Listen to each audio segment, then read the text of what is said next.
ンダーシャドウ1億、ワーズ・オフ・パラダイス2億、ミクス&ゲーマー3億人、ライアン・ロジャー製4億、アチュレイエース5億、バラダーク6億、ウィル・オブ・ザ・ファンズ7億、ポリッシュドプロダクションズ8億、スマッシュ JT9 億、ヒップノーティック10億。何？要はまさに大 YouTuber 時代。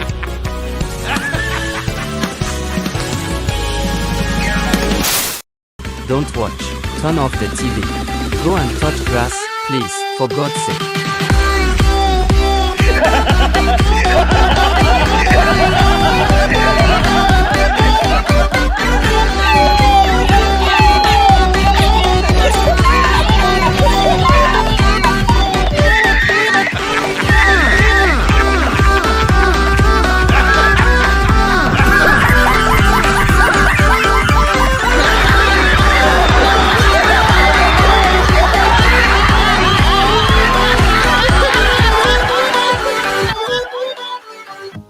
Introducing the all-new Apple BBC Disney collaboration. The world's most sophisticated acting robot ever created. Introducing the iCut. Not only an actor able to replicate actual human emotion to within 2% accuracy, the iCut comes in an incredible array of diverse varieties, from black queer non-binary to non-binary queer black, just to make sure your ESG quotas are never lacking. The iCut is fully bitch-made and has been ergonomically designed using entitled spoilware, running Narcissism 15.0 natively or through an incredibly easy migration process, allowing it to constantly spout incorrect nonsense about various topics it has no business discussing. When you see politicians openly attacking marginalized communities, when you see our politicians openly attacking trans people, it makes it okay for everyone else. You're going to put the blame on immigrants, black and brown people, trans people, queer people.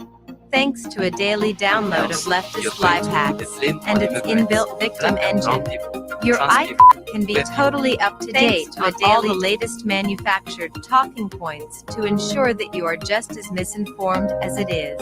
Microaggressions exist everywhere. I'd say that is a daily thing. You pick and choose what things you'll allow to stick with you, to affect you, or to say something about homophobia. I don't know other than my own internalized homophobia that I'm working through in therapy. Its anti-racist CPU allows it to spout total misunderstandings of racism at an incredible rate of 5,000 thinly disguised racist statements against white people an hour. You don't have to be excellent or aspire to that term, black excellence. What the hell? There's so much white mediocrity that gets celebrated. With over 64 gigabytes of ass RAM, it is able to generate disturbing visuals all day long. I need the doctor to have a big, fierce dance routine that destroys a monster with twerking. So, you'll never feel like you're missing out on the world's descent into degeneracy. And if you are not completely satisfied with your iCut, it's fully equipped to use only the most sophisticated argumentation algorithms to make sure your well-considered arguments are dismissed as hateful bigotry without rebuttal. Don't watch. Turn off the TV. Go and touch grass, please, for God's sake. The all-new iCut. Such virtue, so stunning, much brave. Stop the car.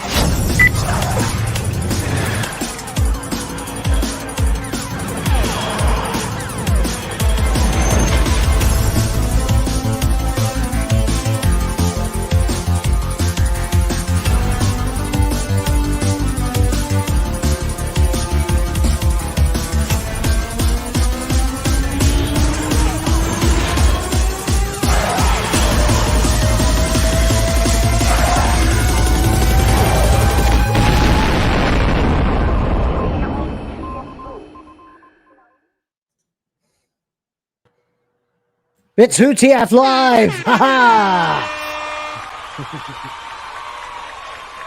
Oh, there we are at last.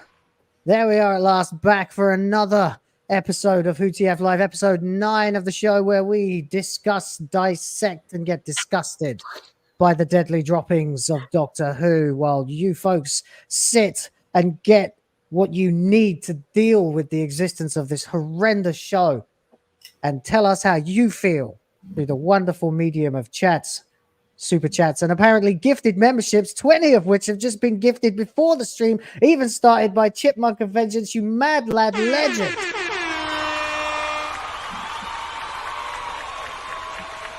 Wow. That's literally the first pre-stream donation I've ever had on any stream ever. So thank you very much. It's a moment for history. This will go down in history forever. Of course, I am Will of the fans. See what I did there? And I'm joined, as always, well, yet again, I suppose, by this panel of increasing numbers, including Mr. Ryan Roger Athay, Golden Age Geek, and of course, our boy Rev. Ryan, would you like to say something, sir? Well, hello, everyone. I hope you're all doing well, and shout out to 500,000 people not watching this fucking awful episode of Disney Who. I had hoped more people would have said, fuck this shit, I'm out of here, but hopefully by the time the Bridgerton episode comes around, we can get to under 2 million and make history for this dying franchise. So here's to a great show. Always great to see Will and Goldy and Dobby, and hopefully everyone watching will enjoy today's hopefully 2-hour show, but considering how awful this episode is, it could be 4 hours. You never know. You never know. Last week was pretty crazy. We ended up going 3 hours because we just kept finding more things to complain about, and that's fine. I don't mind if it runs over a little bit, although I do have to get up very, very early in the morning, in about 8 hours from now, actually, to go to the hospital once more, as Mrs. of the Fans is now extremely imminent for deployment of baby. So there's that. Anyway, on we roll. Goldie, would you like to say hello? Well, hello. Yeah, it's great to be back here again. Dot and Bubble, a very interesting episode. There's so many different aspects to it. You have Russell's general incompetence and his lack of knowledge in how to write an actual episode, with villains that, you know, actually have motivations and things that make sense. And then you also have all the allegories, and you know, because the writing is so bad, it's kind of confusing what messages to take from those. So I'm sure we'll have lots to talk about. So yeah, strap yourselves in, folks. It's gonna be a good one. Super. And Mr. Rev, say hello, sir. Hello. I am actually representing the space slugs today because slugs' lives matter. Space slugs. Yep. Hashtag slugs' lives matter, because we need more representation of space slugs. Yeah, we've got to get the representation of, well, they're not insects, are they? Slugs. What are they? What do they qualify as? Well, I can't remember. Whatever. Yes, slug lives matter. Rev, welcome to the channel again. Your second appearance on the stream. We'll keep it going. This last week was a lot of fun. You guys bouncing ideas off each other. But of course, the two big topics, which we will do in the same order we did last week, are A, the ratings, and B, the review. Because in the 2 hours since my video went out, talking about some articles and stuff, because I didn't have the numbers yet, we now have the numbers. And as Ryan alluded to in the beginning of his monologue, we can see that, courtesy of Doctor Who TV.co.uk, another time the numbers have gone horribly down to the tune of 500,000 people. 500,000 did not come back, which somebody has already pointed out to me only lends credence to the theory that it was in fact the FA Cup that was responsible for the mad bump that they got last week. I know that sounds crazy, but if you've watched any of my videos throughout the week since 73 Yards dropped anyway, I've had so many people telling me they saw it in the pub that I actually started asking for anyone who saw it in the pub to let me know, so I could get an accurate representation, pardon the term, of just exactly how many people that really is. And it seems to be a very significant number of people. So I don't think there was actually any more interest last week. Believe it or not, the FA Cup has gone from being the most unlikely reason in my mind to absolutely the most likely. Anyway, anyone got anything to say about these ratings? Oh, absolutely. I would have liked this to have been much lower. In fact, it's 140,000 viewers higher than I originally thought. I thought this was going to get just under 2 million, folks. But fingers crossed, episode 6 will get it down. Hopefully, the historical is far from historical in that respect. But I always say that every episode seems to be, apart from episode 3, which was Boom, the worst episode so far. And folks, episode 5 is worse. Yeah, is it worse? Do you think it's worse, the worst yet? Because I'm really bouncing between this and 73 yards for the overall worst.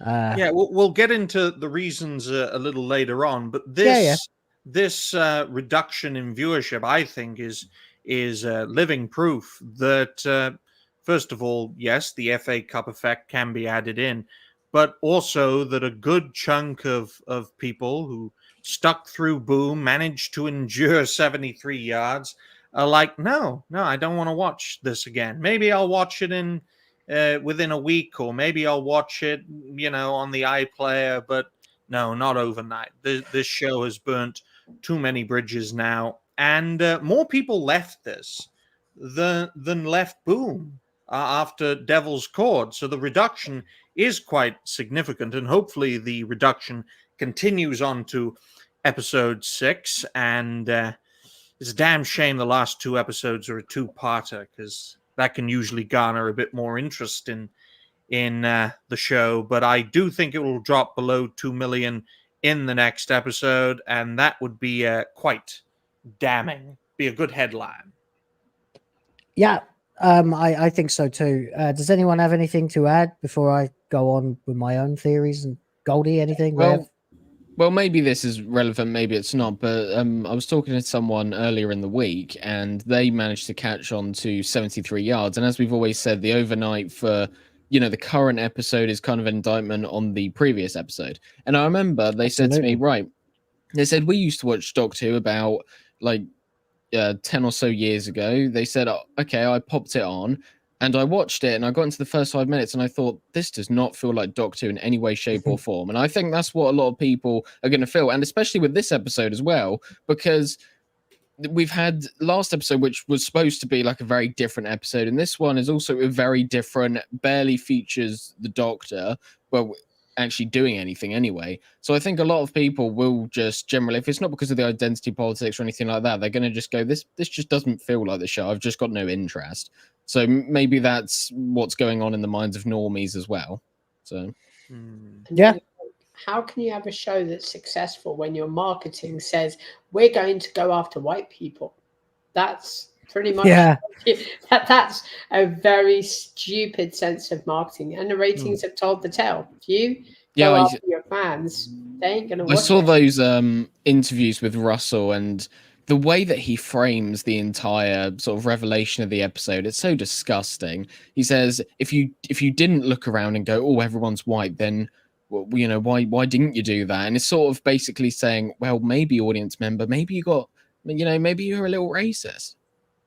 Well, we've had two bad episodes in a row, which have followed the meh episode. So there is going to be a cumulative effect in regards to more and more people walking away from this show. And I think episode 6, the Bridgerton episode, I think it's called Rogue, is just going to compound that effect. So yeah, it's bleeding out.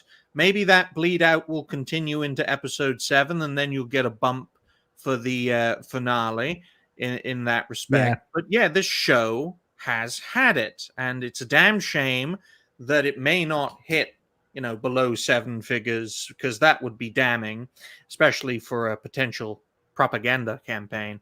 But looking at this trajectory, season 2, they'll be lucky to get 2 million. I think 1 million, the in between 1 million and 1.9 million will be the standard. And then they'll just bleed out into the high hundreds of thousands towards the end of season 2, which will be damning, especially when terrestrial television is bleeding out and will continue to bleed out as the years go on. Absolutely. I mean, so looking at this the way that I've been paying way too much attention to these numbers for the last few weeks now in my videos where I sort of deep dive into them and speculate a fair bit.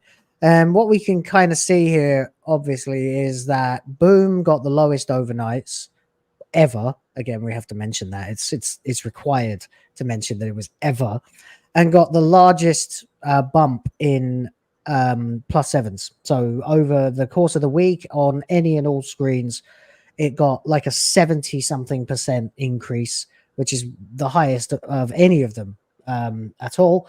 So you can reasonably assume then that good enough word of mouth drove people to actually dip their toe in for Boom, and they reasonably didn't hate it, came back, and a few people extra watched 73 Yards, bolstered massively by the FA Cup and it being automatically on TVs in pubs all across the UK, apparently. And then, of course, the people who were back for 73 Yards and for Boom have gone, and so have the pubs, with no reason to put BBC One on the TV. And that's why we're looking back at 2.12 million. But I think now, though, Ryan, I think it's a little bit late to be able to predict under 1 mil for this season. What do you reckon? Well, I'm just going to say, folks, I would have liked it to go under 1 million. Yeah, you've been saying it every week. I mean, yes, and I will continue to say it, because this episode was awful, just like the last episode was awful. And just say, hypothetically, episode 6, it loses another 500,000. And then episode 6 is fucking awful. And then it loses 500,000. Then it'll nearly be there. It'll nearly be at under 1 million. It'd be like 1.1. It's this cumulative effect that I think will compound. And if the last 2 episodes were not a 2-parter, then I think it would go under 1 million in that respect. It's a damn shame. I don't think the chances are that it'll go under 7 figures, but I think it'll get real damn close, especially if episode 6 is just a stinker as 5 and 4 before it. Especially when you make fun of Bridgerton and have the Doctor in skin-tight clothing doing stupid dances in the entire room of like black people, which probably wouldn't have been historically possible. And furries. Don't forget the fucking furries. Yeah. Bridgerton's an anomaly because Bridgerton itself is a parody of history. It is completely fabricated. There's no reality really in it whatsoever, and I don't enjoy that show at all. The little bit of it that I accidentally ended up seeing once was absolute dross, dreck. I hated it. So, but it does better than Doctor Who, I suppose. It must do, because in the trailer for the season, we had that throwaway line where Ruby says, "Oh, this is so Bridgerton," or "Oh my Bridgerton," or some fucking terrible writing like that. And then in the little teaser at the end of this episode for what's it called, Rogue? I've been calling it Bridger Gash in my spreadsheet. Rogue. At the end of that, the first thing was, "Oh, well, this is so Bridgerton." So they are really, really desperately trying to get some people to hear the word Bridgerton and tune in. It's pathetic how badly they are leaning on that awful show to try and drum up interest. Before we speculate about next week, because that really should be at the end of the stream, should we all just do a little 1 or 2 sentence or whatever review of this episode, our initial impression, before we really dive into it and start fucking going crazy like we did last week? And who would like to go first? I nominate Dobby. All right, Dobby, what you got? My 1-sentence review of this. Well, it doesn't have to be 1 sentence. 1, 2, or 3 sentences. Fine, whatever. Just short. Here we go. To the point. Go on. What in the fuck are we doing copying Black Mirror? That's my review. Wow. Okay. Very good. Goldy, anything to add? An incompetently written episode that is only good in parts because I think it unironically criticizes woke people and elitists just like Russell. Ryan? My goodness. Dot and Bubble. The first words of this damn episode was the name of this episode. That should tell you the state of Disney Who and the kind of audience they're looking to pander to. And yep, Dot and Bubble, it's fucking burst. Bye for now. Okay, yeah, pretty much I agreed with on all counts. This episode for me is rife with all of the problems from the previous episode in terms of completely just lazy, almost non-existent world building, and also the fact that there are just huge questions of logic and verisimilitude, story consistency, everything, but with an added layer of utter cringe in the actual aesthetic and the performances throughout. So for me, yeah, worst episode yet. All right, so there you go. I guess that's pretty concise. We can get right into it. And I do want to point out that for a brief moment while we were talking there, we actually passed 200 concurrent live viewers, which is the personal best this show has ever had. And so shout out to all you amazing people.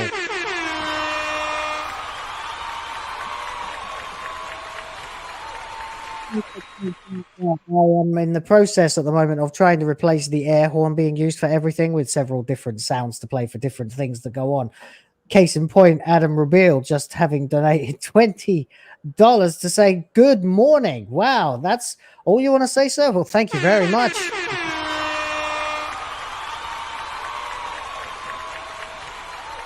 Much appreciated. Very, very nice. Thank you. Okay, well, enough beating about the bush, I suppose. We've got a job to do and do it we must. So, yeah, we're looking at one of the worst episodes of Doctor Who that's ever been written. In fact, probably the worst. I really don't know if they've ever done anything this bad before. This is absorbable of bad levels of bad villains. This is the same 73 yards level of nonsense storytelling, utterly devoid of explanation, cause and effect. Who fucking cares? Why are they here? Why is anyone here? Why did they choose this girl? Why is she such a bitch? You know what? Let's just get into it. All right, I'm going to bring I have the my thing up on dots screen. right here. I came prepared with my dot. If I were you, mate, I would save yourself the trouble. Just piss it off enough and it will shoot you through the head. You won't have to bother watching this garbage. Which does beg the question. I know it's spoilers, but this does beg the question. Why the slugs if they could just kill people by whizzing around at bullet speed? Why not just kill the bitch in her sleep? Oh, well. Whatever, that's a massive spoiler, but does anyone really care? They'd have watched the episode instead of this. So, no, I'm going to assume they don't. All right, then, ladies and gentlemen, we begin this episode with this girl. Well, I guess I'll let it play because it doesn't matter. We've got watermarks and flopping and everything to stop the BBC. So, girly girl here, girl with a terrible haircut, is asleep. Looks very nice and peaceful. And then she gently awakens to the morning sun that appears over the course of about 5 seconds. How? I guess it's artificial. And then she opens her hand, and what's that inside? What is it? It's called a dot. As you pointed out, Ryan, the first thing she says is dot, which activates the device, which then flies up around her, and she says, and bubble. Congratulations. Yes, as you pointed out, the first words of this episode are the title of the episode.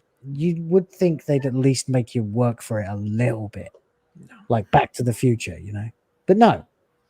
So we get this. feel free to chime in any time with your impressions, guys. I mean, what did you think when you started seeing this? This looks like physical clinical depression.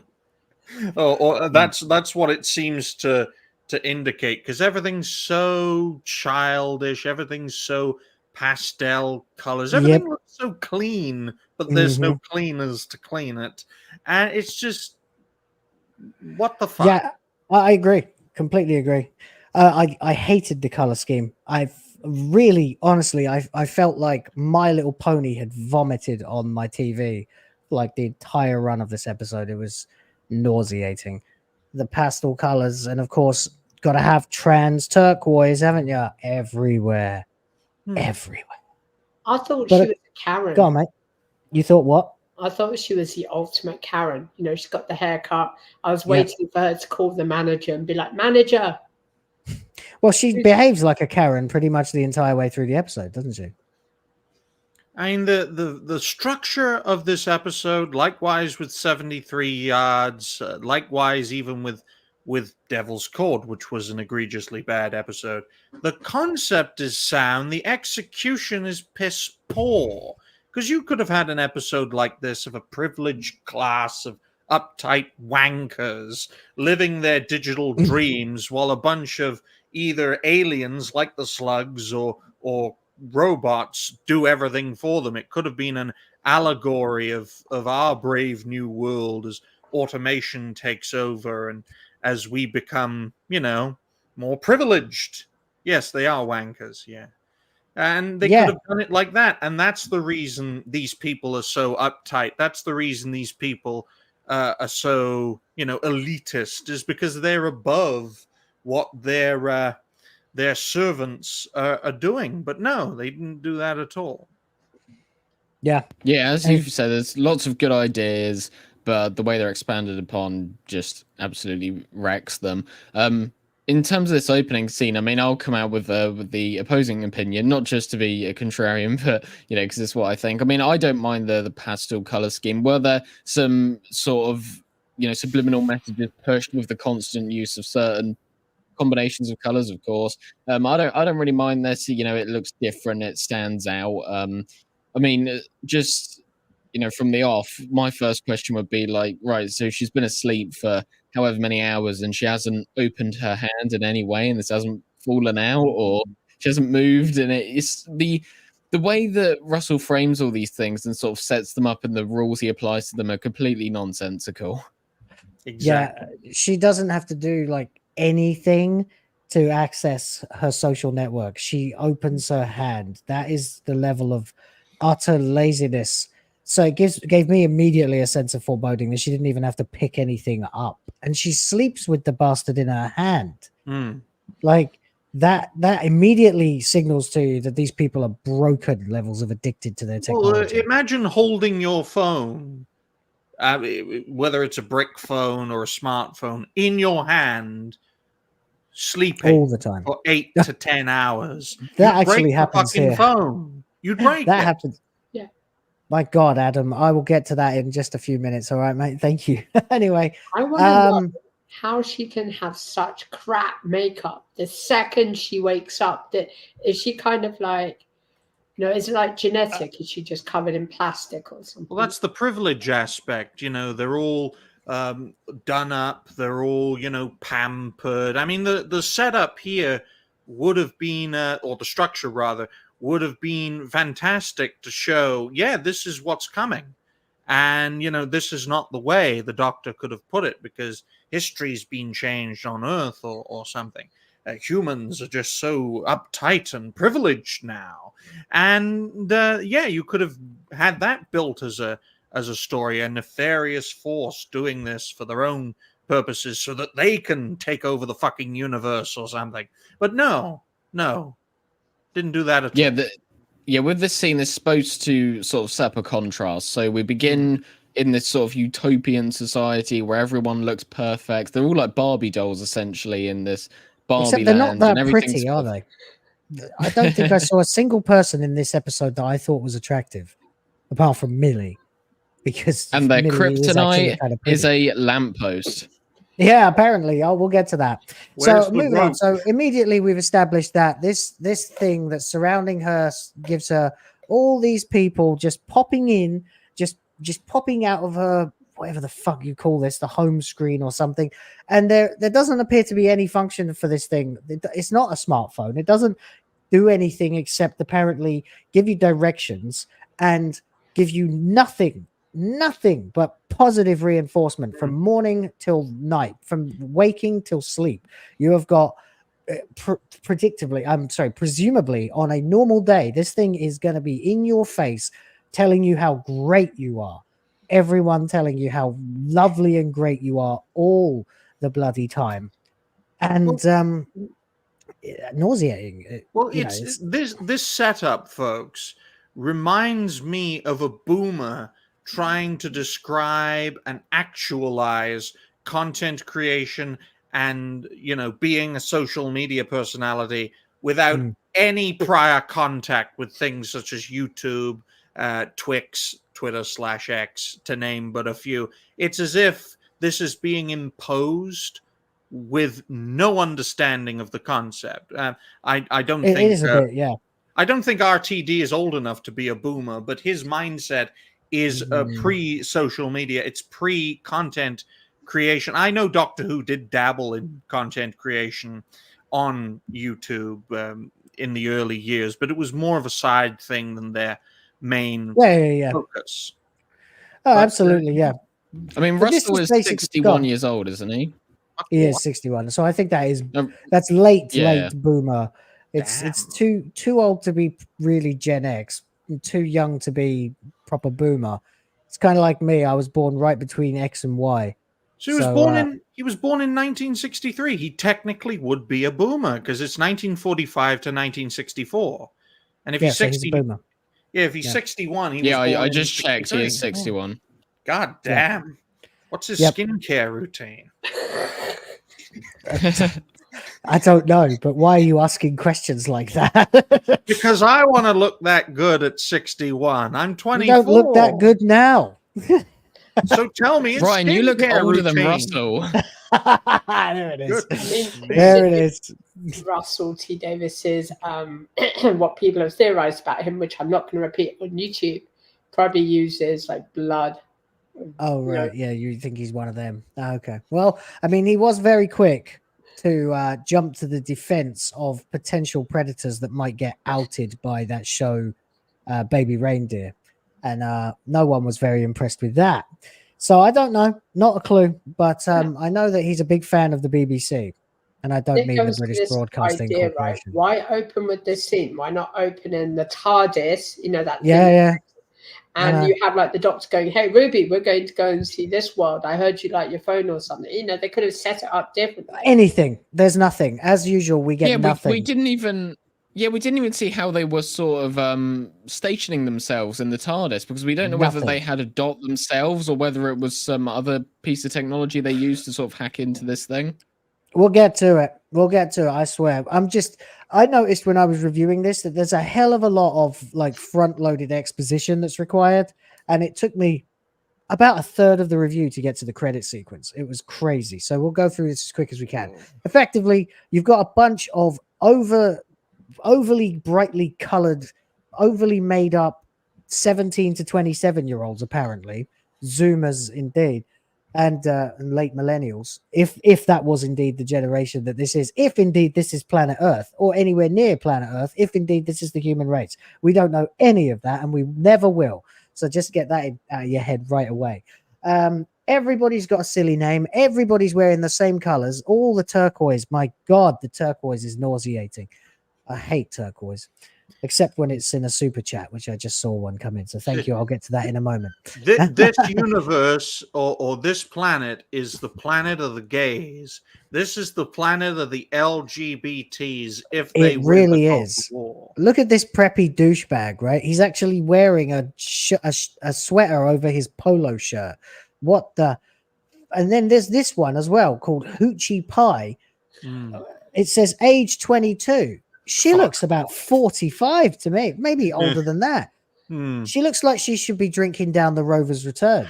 Maybe, Will, it identifies as 22.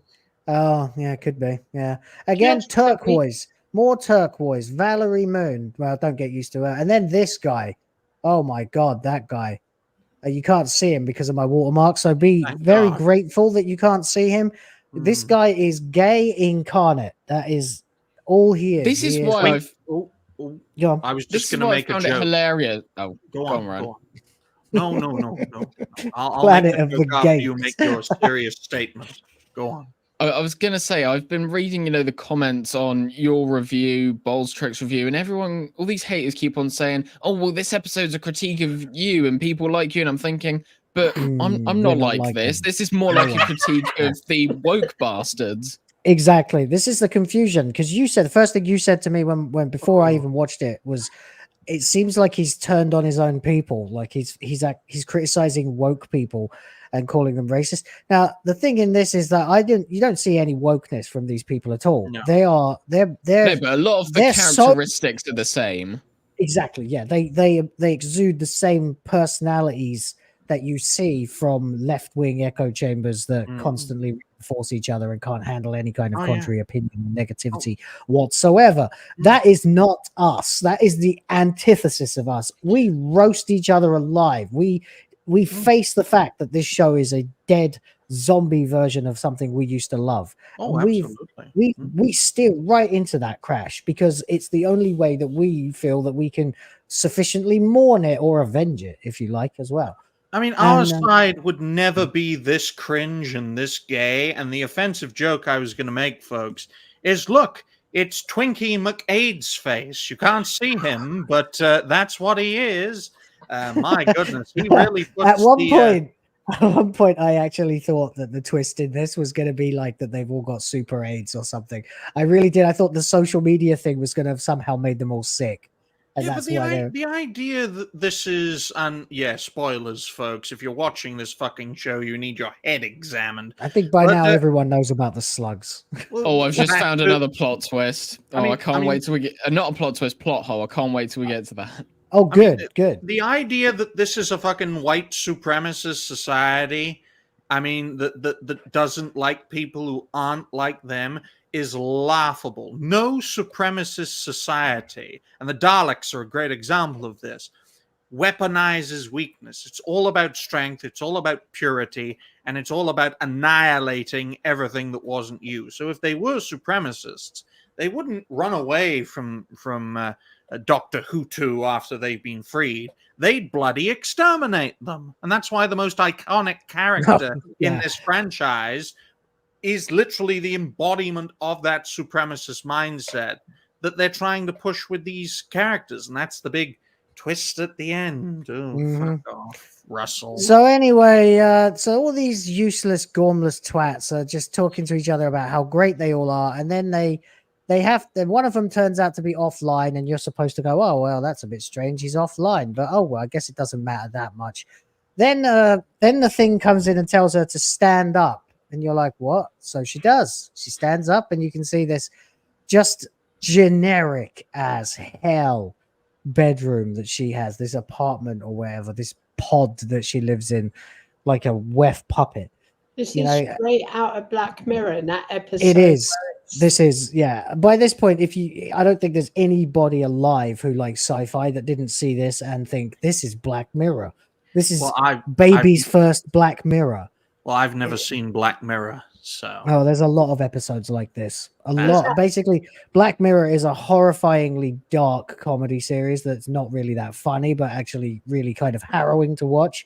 It was written by Charlie Brooker. It basically there's almost never a happy ending. It almost always ends in total abject misery for all the characters involved.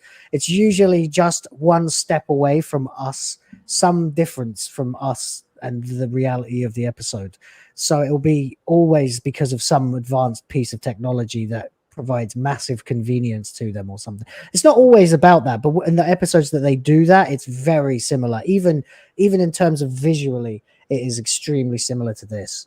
And they allowed that to air? My goodness. I thought that's what they wanted. Isn't Black Mirror Channel 4? No, that is BBC, isn't it? No, wait. I don't know. It's Charlie Brooker. It's Charlie Brooker. I thought he was a Channel 4 guy. No, it doesn't matter. Anyway, as she continues to walk, you realize very quickly that this thing is literally telling her which way to turn.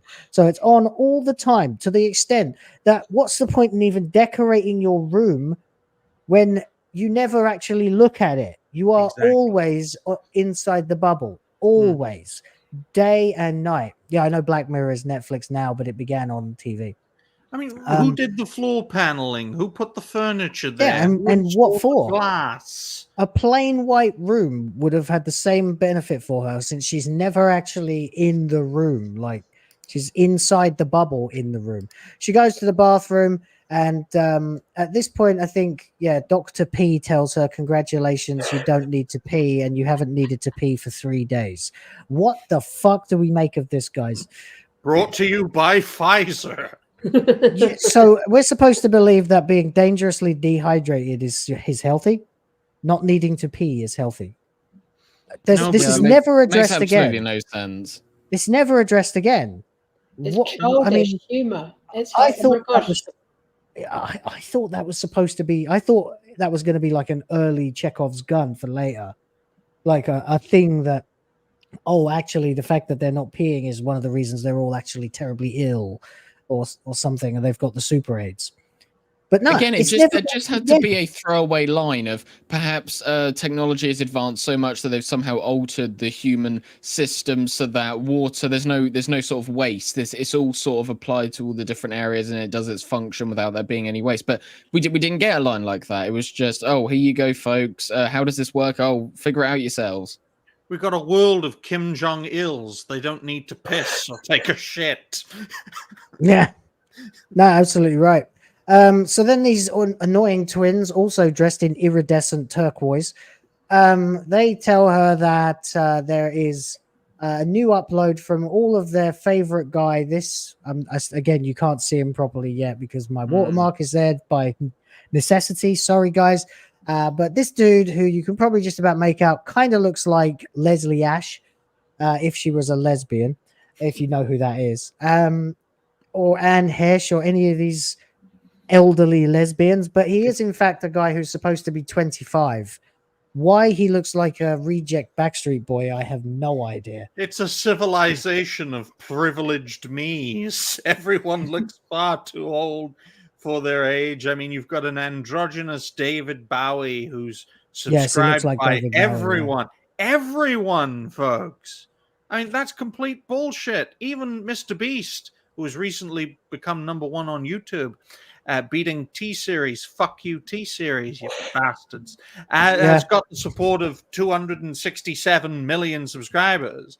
No one, and I'll go on the record with this for centuries to come, no one will be subscribed by everyone on planet Earth. No one. No. Well, I mean, it's supposed to be tongue-in-cheek, I think, the idea that everyone... But this is what actually happens. It's actually quite an astute observation of how these little bubbles operate. They create their own celebrities within them, and they all follow this one person. What I really enjoyed was later on when we actually get to see the guy in the flesh, and he actually has almost no respect for all of this. And in fact doesn't even engage with it very much, and instead has educated himself and is actually the only competent person on this planet, apparently. So another little spoiler there. Someone's saying Verity Lambert is turning over in her grave for this, and I heartily agree. Anyway, we'll crack on because there is a lot to get through, a lot to unpack. This guy is dancing around just superficially when suddenly he's interrupted by unsolicited request. Unsolicited, and it's the doctor. It's Ncuti Gatwa. You're damn right, unsolicited. Well, that was all I could think when it came up. Was the doctor's face on a poster that says unsolicited request. Yeah. And then the question asked is, why in the hell does the doctor appear out of nowhere? Like, does he hack the system? Yes, he does. Yeah. You see later that he's been fucking with this thing with his Sonic butt plug Sky Plus remote, and and that's how he's able to not get blocked and unblock himself and unmute himself and all that stupid crap that he does while calling her babes and honey all the time. All I have to say to this woman, blocking a black man. If a black man sent me an unsolicited request, yes, I know, Ryan. I'm like, no, don't want to. No, I don't know you. Fuck around, find out, fuck off. Thank you. Bye. See, Ryan's not a Zoomer, a millennial, a Gen Xer, a Boomer, or even one of the best generation. He's actually the generation before that, the pre-World War I generation. Oh, you mean the lost generation? Yes, you're the lost generation in terms of your social attitudes. There, Ryan is a man out of time. Which is why all you new members discover the racist emoji and put it in the chat for Ryan. Thank you. And I will get to these in just a moment. We'll get to the credits and then I'll catch up with some chats. The doctor's here. He's trying to urge her, but he does it again. He has all the subtlety of a bull in a china shop, as always. Ncuti Gatwa does not understand the meaning of subtlety. I mean, in the first moments that Ruby Sunday entered the TARDIS, he told her absolutely everything there is to know about him in the biggest exposition dump I've ever seen about the Doctor in the whole of Doctor Who. He tells her his title, he tells her about the Time Lords, he tells her the name of his home planet, he tells her all this stuff that he would never tell anyone before. Why? Because he ain't the fucking Doctor. He's been lobotomized. Something happened. He only got half the brain when the bi-generation happened. Ruby approaches this situation in a far more intelligent way. I mean, this guy comes in and goes, your life is in danger, you have to listen to me now. And then she gets rid of him. But when Ruby comes in, she goes, right, hello, I need to ask you a few questions about what's going on around it. And she sounds like she has sort of like been integrated into this thing, so would come across as being believable and authentic. So she's more, once again, they should have switched it around. I mean, have this be the companion, and then the Doctor comes along and plays. And he's done this a few times before. Games. Yeah. Also, if this is it a Mary Sue so moment then? And all that, if this society is so racist and that sort of makes his task of trying to convince them more harder, then why didn't he apply some sort of filter or something to make himself appear differently? Somebody even said that if it's going to be that much of a problem, why not just fucking terminate himself, regenerate into a white person, and just talk to them? Who cares anymore? Why does it matter? It's not like he's running out of lives. The rules of Time Lords don't apply. It would have been funny if everyone in this bubble saw this and was just spamming the N-word in their chat. Now that, what, like a Call of Duty lobby, that would convince me that this is an indictment of our side. But that, not that we do that, but gamers do, just for fucking troll points, Anyway, even if they did it to make fun of us, if they had some sort of like clip of a Modern Warfare 2 lobby, this episode would have instantly been a 10 out of 10 just to see. I would have laughed my head off. I would have. If it was as bad as like the kind of footage that they put in Bully Hunters back when that campaign was going, with the feminists trying to enter your game and kill the bully, but to do saw that, that for the first time a few weeks ago. They'd have to enter in the opposing team. They would have had to.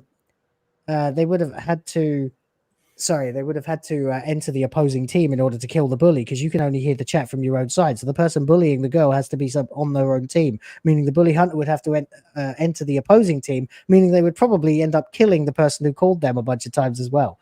What a retarded concept. Anyway, speaking of retarded concepts, the Doctor enters this person's bubble and immediately starts spilling to her, there are monsters, they're going to eat you. They're like literally just, that's it. He doesn't try at all to find out any information or anything. He just literally says, hello. God knows why he's chosen her of all of them. There's no reason at all. There's nothing unique or special about her at all, except that she's a complete asshole. And he just blunders in and starts telling her, you're all being eaten, you're going to die. And she blocks him, puts on her mate singing, the influencer guy singing itsy bitsy teeny weeny yellow polka dot bikini, and dances around in her, ignorance. See, here's the point, right? The Doctor isn't being the Doctor. Ruby is being the Doctor, because they're kind of doing that obvious bait and switch. Ruby's like, hi. Ruby's like being the Doctor here. She's like, hi, can I ask you some questions? The Doctor just being an immature dickhead. He's like, There's monsters coming to get you. Yeah, no wonder she blocks you, mate. She's like, Yeah, who you've the hell is this effectively guy? just trolled. That's it. You've effectively just blundered in and gone, yeah, you're gonna die. You're gonna die. I mean, no, yeah, I'd block someone like that too. And incidentally, if you didn't notice it in your initial playthrough, as we track out, you see the ominous yellowy goopy whatever. You sure the that's fuck not Ncuti Gatwa in a puppet costume? No. Anyway, through the credits we go, and we finally get an establishing shot. We don't get a lot of these in the new series of Doctor Who, so it's nice to see the actual geography. We can see that this is a city. It's very turquoise. It is literally in a bubble, hermetically sealed, apparently. So you can't get in. But I don't think the TARDIS would have had any trouble with that, since it can literally exit this dimension sometimes. Oh yeah. What do you reckon? I mean, looking at this, I think, is this how they hide Wakanda in like a shield bubble? Have white people finally developed a version of that to hide themselves? I mean, this is just an insane. It's an insane. Yeah, it's Wakanda.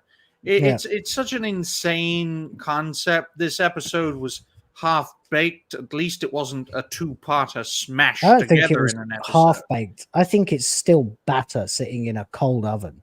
There's no baking happening. I think if before Stephen King saw this, he'd sue somebody, because this is Under the Dome. That's how Under the Dome starts. They have that whole establishing shot of like this town coming. So I wonder if Stephen King's like, why are you copying my stuff? Yeah, there you go. That's actually very accurate. I think it's extremely derivative. The entire episode is derived from something else.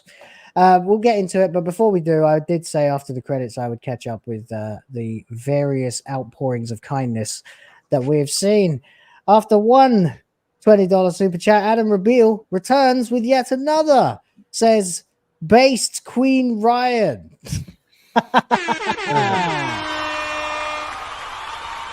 Adam, you need your eyes checked.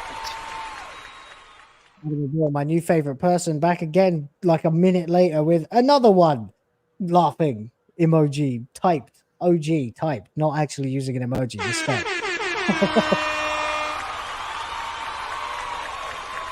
Yeah, damn, man, you guys are going crazy today. This is amazing.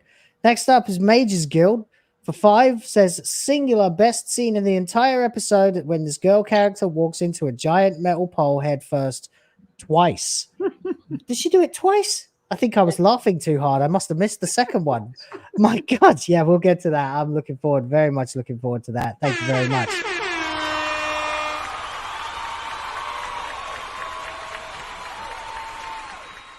And then Adam Rabeal is back once again to donate 10 Will of the Fans memberships. What in the world are you doing, sir? Donate to Will's Nappy Fund. Hey, this is fantastic. The more people who are members, the more people can use the emojis and then later watch the playbacks of the streams that we've done. So thank you very much. And then Mages Guild back again, another 5. My God, what's going on? This is incredible.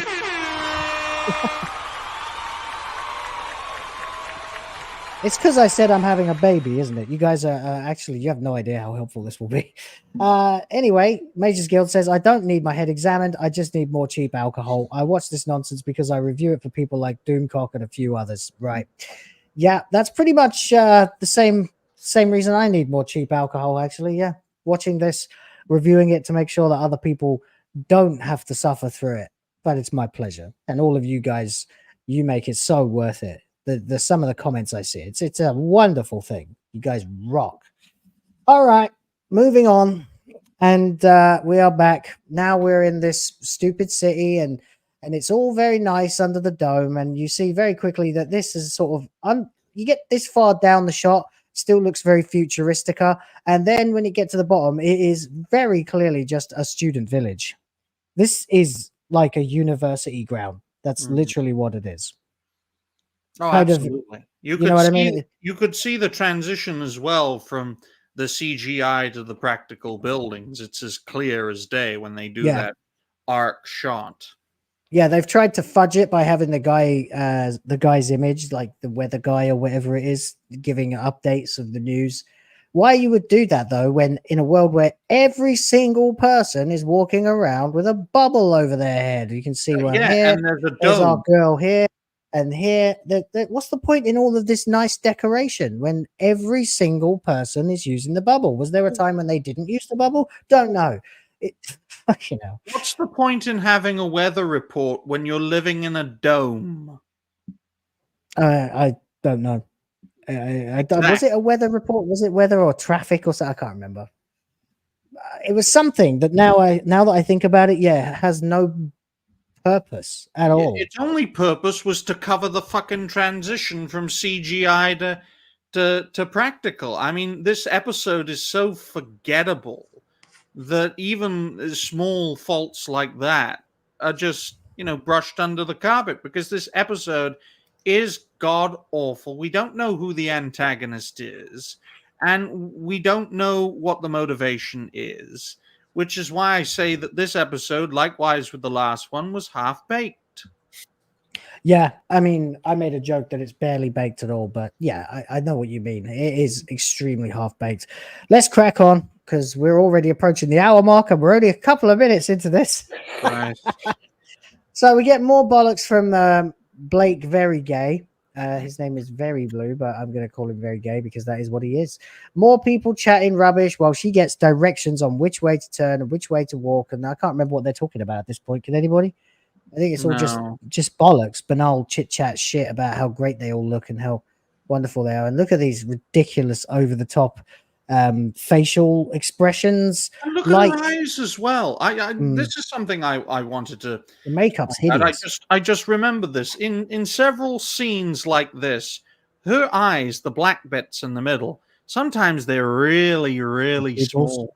Yeah, the pupils in her eyes are really, really small. I didn't know whether that was actually practical or whether it was contact lenses, but that freaked me the fuck out when I first saw that. Yeah. What are you on? I actually think one of the things I can say, and I did say in my review about this episode, is that once again, the production was pretty good. Like, I mean, if you have that thing beaming something into your face all day, your pupils would be extremely small as well, because they shrink when there's an excess of light.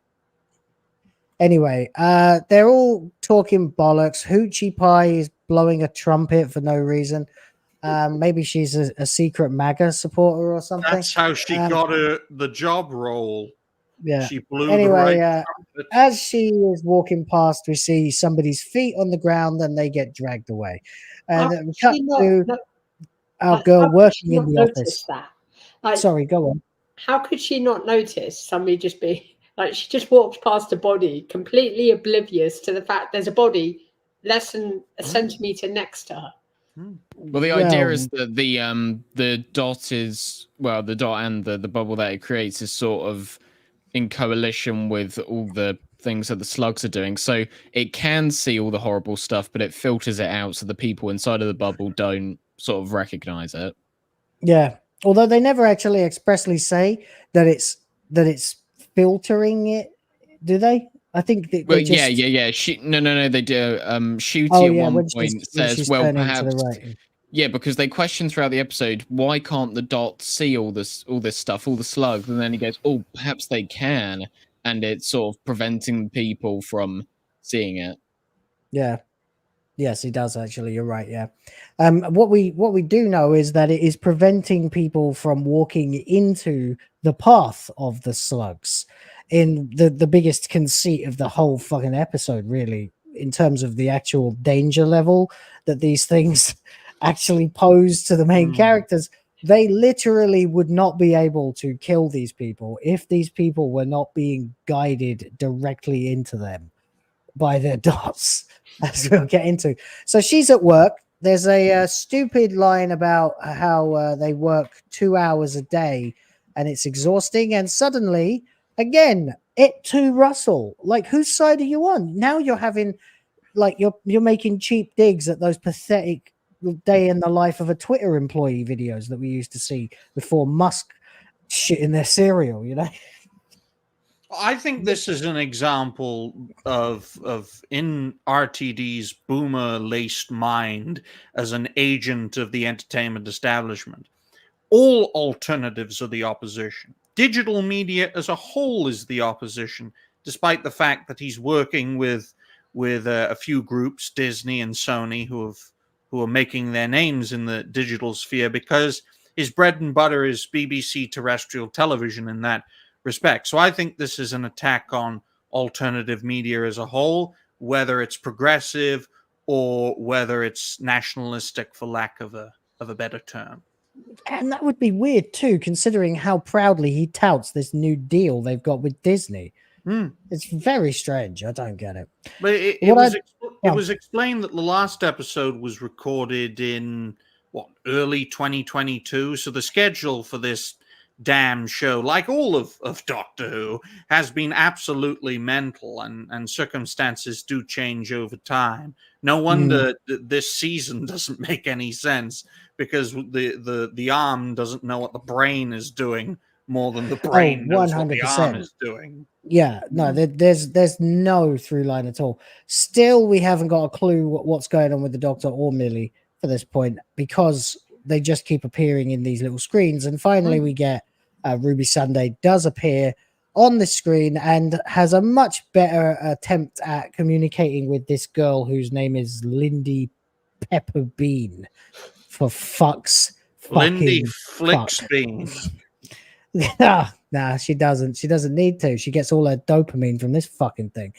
Anyway, so Millie comes in and she does the usual bit, posing as a sort of a surveyor. Yeah, like, oh, I'd like to ask you a few questions if you don't mind. But then immediately the questions that she starts asking are things like, where are your co-workers?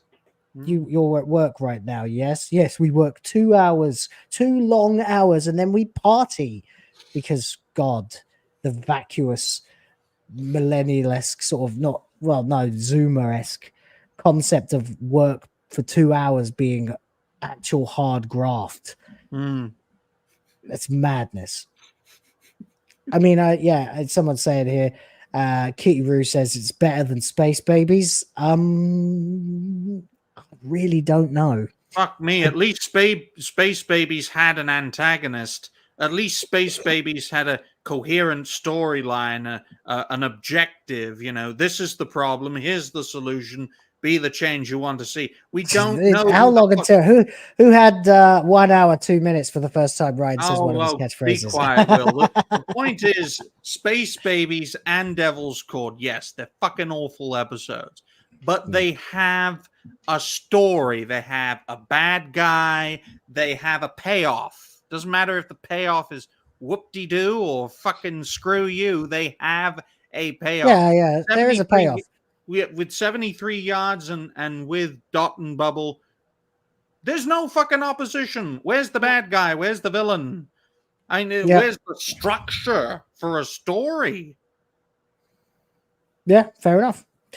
There is none of this in this episode, of course. Just like 73 yards, this episode has no real through line, no consistency, no world building, very little verisimilitude, and really no logic whatsoever. But we will get to this, of course, because it's consistent, and I'm sure by the end we'll be screaming again like last week. But hey, so Ruby's doing a much better job of getting information out of this chick than the Doctor did. You might say that's a girl power thing or whatever, but personally, I just think the Doctor's an idiot. He is an actual idiot. He's literally he might as well be called Doc Blunder, because he literally just blunders into every situation. For 3 consecutive episodes now, he has walked straight into an episode and done something stupid, utterly stupid and counterproductive. I know you can't say he doomed himself in this one because he didn't, but in Boom, he walks out the TARDIS and steps on a landmine. In 73 yards, he walks out the TARDIS and steps on some fucking magic fairy bollocks that I don't know what happens. We still don't know what actually happened. And in this one, he just stumbles into this girl's feed and starts telling her like a lot of stuff that she's not ready to hear and gets blocked. He's an idiot. He got half the brain, and Tennant has the other half from the bi-generation. I mean it. That must be it, because no one's this dumb. He's functionally retarded. Anyway, the characters are only as smart as the writer. So yeah, what does that but this say? is the same writer that used to write much better episodes. Anyway, she's horribly as you've rude. theorized, Will, Go Russell on, is now a pod person. Yeah, he is. He 100% has been body snatched. He has. He's a pod person. That's why I drew that picture of his face twisting into the old Donald Sutherland face, you know, the thing from Body Snatchers. That's why my thumbnail had that. So anyway, this bitch, you can't tell because I'm just showing still images, but the entire way through this conversation, she is being very rude to Ruby Sunday and later to the Doctor. She is just insulting them, like, why do you keep asking these questions? Go away. Kind of like a child, like a toddler. Again, there are going to be a lot of times I say the word toddler coming up. Like a toddler, if you've raised them with an iPad and then you take it away. It's like that. Oh yeah, and it's very malevolent as well. Because great example would be, you know, you think taking on a tough man and a strong man is hard. Wait until you take on a weak man, because it's the weak-willed that are the most devious, the most slimy, the most sly, who will throw you under the bus. And this character, especially towards the end of the episode, is a great archetype of that weak-willed, weak-spirited character. And I know there's not really any payoff towards the end of this episode, and the Doctor goes fucking batshit crazy for some reason. Yeah, we'll get to him melting at the end. If this had a coherent story and the people the Doctor was trying to save were actually the real villains, all that pish posh, it would have been a great bait and switch, and then these fuckers come back, build their supremacist society, and just white privilege their way to victory. It would have been great as like a returning enemy. But no, it's not coherent enough. There's not enough meat on the bone. You fucked around, Russell. You found out. Now fuck off, just like 500,000 people in regards to this show. Fuck around, find out, fuck off. There we go. I thought the other thing that was stupid about Lindy as a character is she's completely oblivious to words like "you're in danger" and trying to figure out there's a reason why somebody is asking her these questions. She's just bloody rude. I mean, you have to think about it though, Darby. Imagine living in a civilization with no danger. You wouldn't even understand the concept of danger. So when you hear the word danger, warning, you're like, what the fuck is this? Shut the fuck up. I want to watch something. I want my dopamine. I want my positivity. Give it to me now. So we're about to get to the point of this where the ridiculousness gets ramped up. So shall we proceed? Sure. I can't remember. Oh, yeah, this guy's offline and Ruby's back. She's tried kicking her off, but she keeps coming back. She can't get rid of her. She's very, very angry because she just doesn't want to be interrupted with reality. That's literally all it is. She's a petulant freaking adult baby who literally cannot handle anything that is not completely under her control to tailor her own environment to suit her need for a non-stop constant drip feed of dopamine reinforcement. So eventually she is convinced by the two of them to actually look, or at least by Millie at this point, to actually look beyond the bubble. I know, right?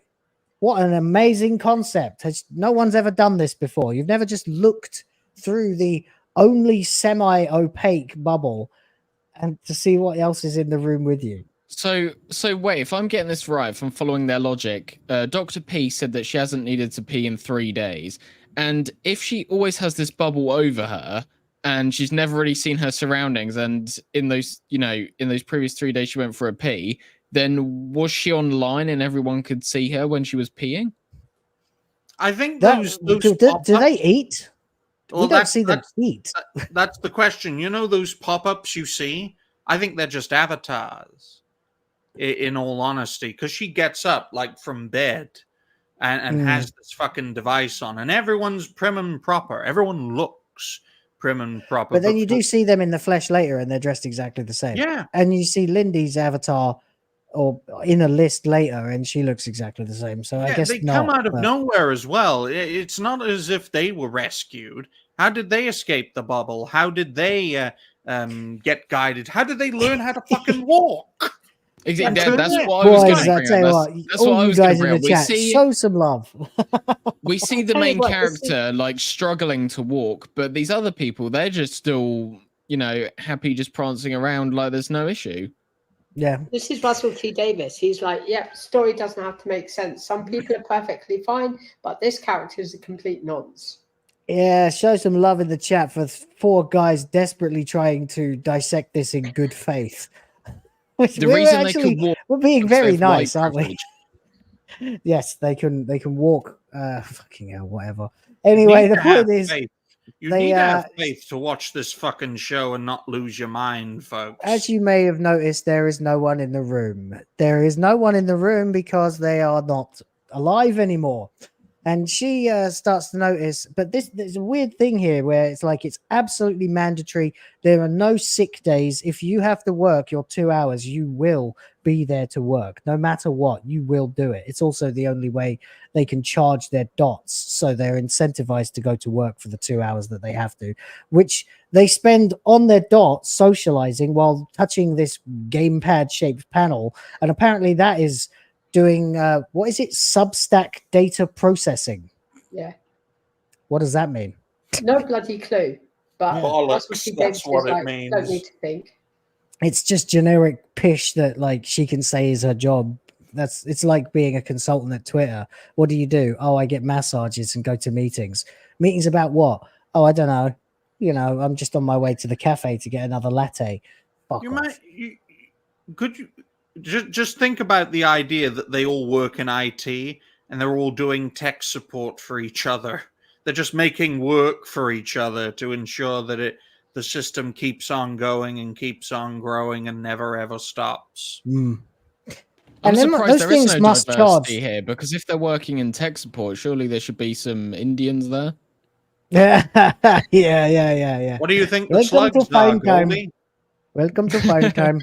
We're going to turn this into Mordor tech support in a minute, aren't we, from SNH, where we did that a long time ago. But anyway, yeah, so everybody's supposed to work. They get their thing charged at their desk. It only takes 2 hours to achieve full charge. So, yes, apparently the thing has a 22-hour battery life. Okay. The reason I bring that up is because of how quickly it runs out of battery later when she's clearly been at her desk for a while. It doesn't make sense. So she finally is convinced. She's very rude, and they finally tell her, please just turn off your bubble. Turn it off and look to your right. And this takes an inordinate amount of time to convince her to do it. And then we get basically the exact shot from Blink. You know what I mean? When someone's looking and there's like a very slow motion close up of their eyes turning to look at something, and then they blink. So we get that shot, and then you can see just about that there's something going on, and we're about to find out what that is, because eventually she does take off her bubble. She looks to the side. Come on, get on with it, love. Look to the side, and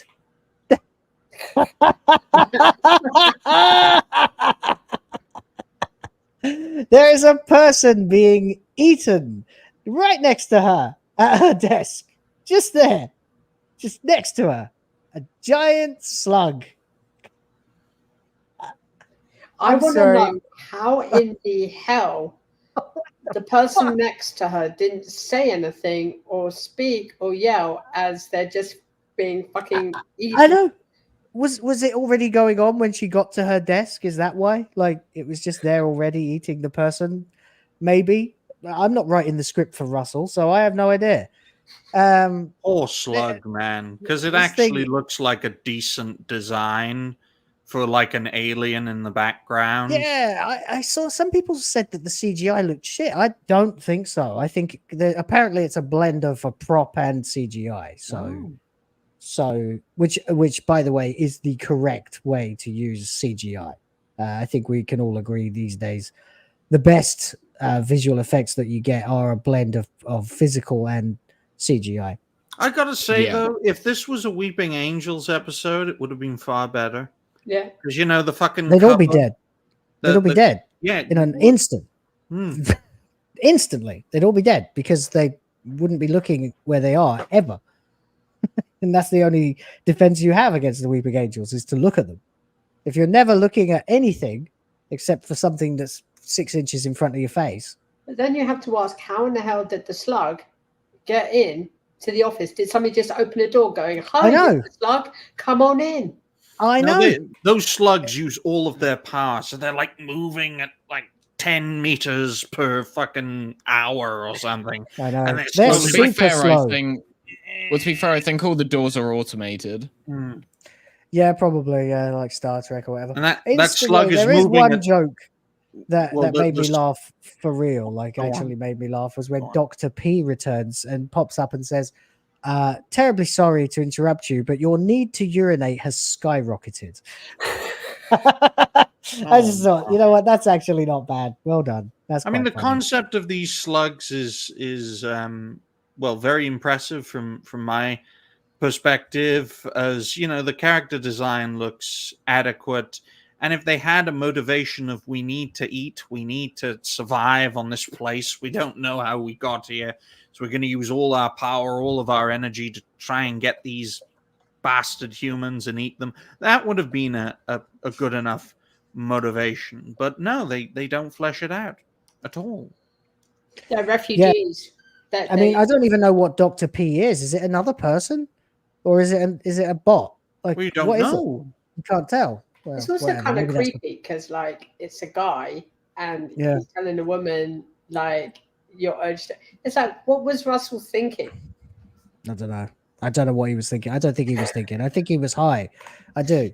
I think he was on bath salts or something when he wrote this because He's fucking around. I genuinely don't think he wants to do this. I don't think he has the remotest interest in writing Doctor Who anymore.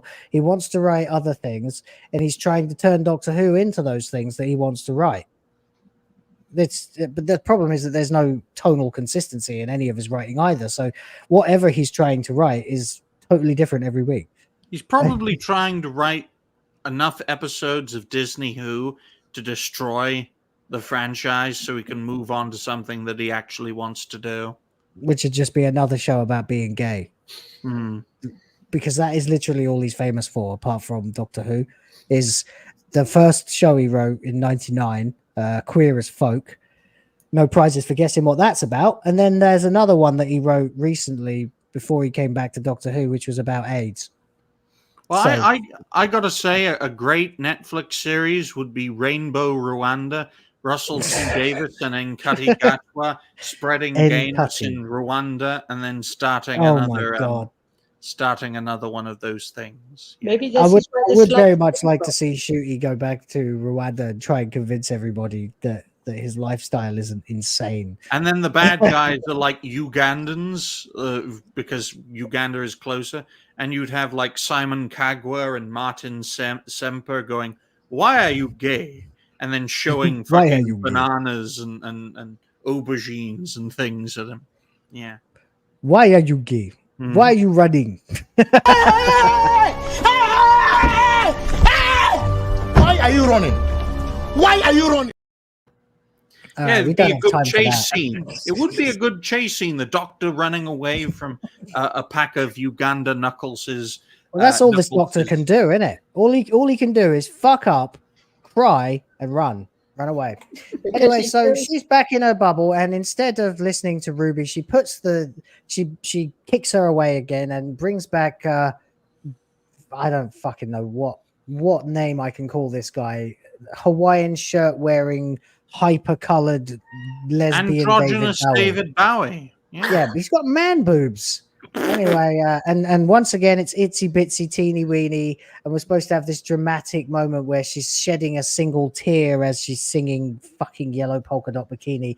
But of course, Ruby's back. She's never going to be free of this because it continues to go on. the worst thing about this is that the only really good character in this is the guy, the pop star guy, the influencer guy, Ken, because this is Barbie, of course. Once again, the only thing in Barbie world that's worth watching is Ken. She's very sad. She's trying to, go back into her bubble, so to speak, but the bubble is compromised. Now the fucking doctor's here too, and he's trying to be so nice and calm. You get the impression you missed a scene, like either in the TARDIS or somewhere else, where the two of them are arguing over how incompetently the doctor tried to approach her earlier in the episode. They look like they're sitting down, though. Everyone. They are. Well, those two, actually, instead of everyone. But those two look like they're sitting down on a stool. Ruby's got her hands in her lap. No one stands like that. She's sitting down. Yeah. It looks They like both an are. advert for United States of Benetton gone wrong. Yes, yeah, very good. Yeah, it is exactly like that. Yeah, it is. It's like that and Abercrombie gone hideously haywire. Anyway, so Doctor's trying to explain it all to her. I think I'm trying to remember now at this point. Oh, and then they look at each other. Yeah, there's a bit where they Ruby and the Doctor keep looking at each other, which clues her in to the fact that they're actually in the same room with each other. So I don't know what the significance of that is, but it matters later. Anyway, they get this woman to try and walk out of the room because the slug apparently has no interest in eating her, and they don't know why.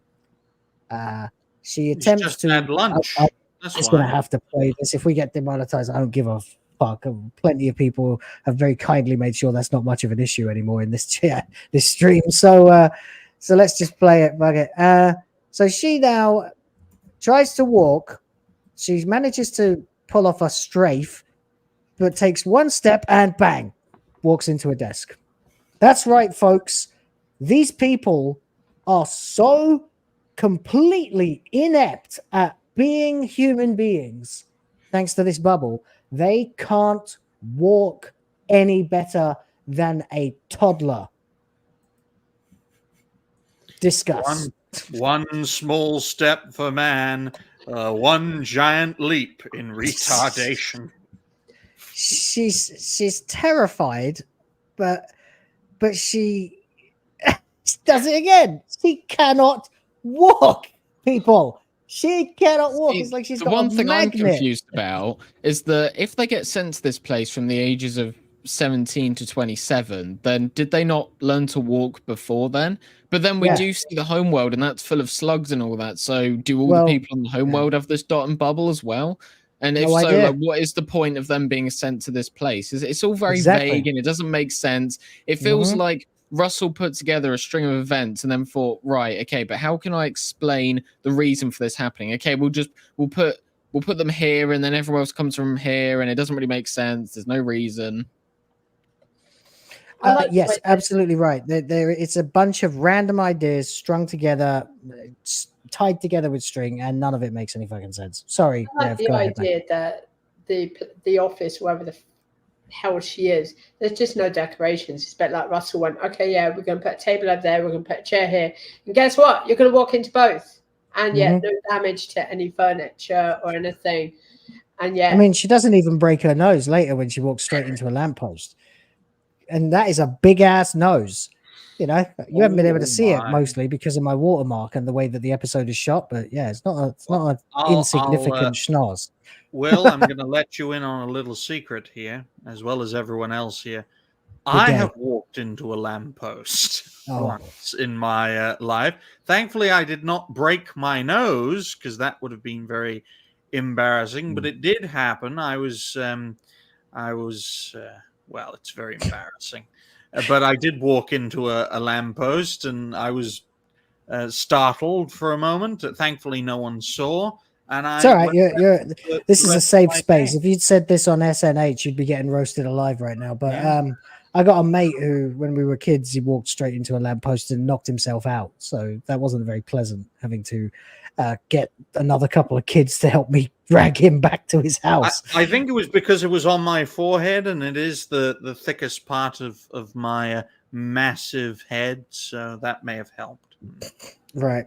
So she's protesting about everything, and she wants to put the bubble back on, and then she is literally, she doesn't want to listen to Ruby and the doctor anymore. So she does yet another thing that is typical behavior of a toddler with no discipline.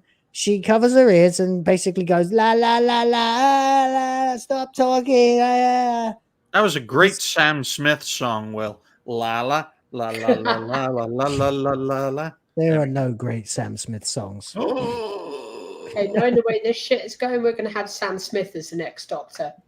That's the idea, I think. Okay, so she attempts to walk out of the room, and now this thing is there. She gets out, but the thing is directing her straight towards the elevator. What do you reckon is going to happen here? A black man's going to rob her. I'm just wondering if the chat has any ideas about what's going to happen here, because I think it's pretty obvious. They're not going to miss out the opportunity to... Yeah, well, we'll see. It says wait, so she's waiting. Down comes the elevator, or up comes the elevator, or whatever it is. And, there we go. There's your big scary shot from the trailer. My God. Actually, these things are pretty damn hideous. Yeah. They're pretty horrible. I mean, you look at a slug up close, folks, and they're not the nicest looking of creatures, but they're not disgusting from a visual perspective. They're only disgusting because of their propensity for carrying diseases.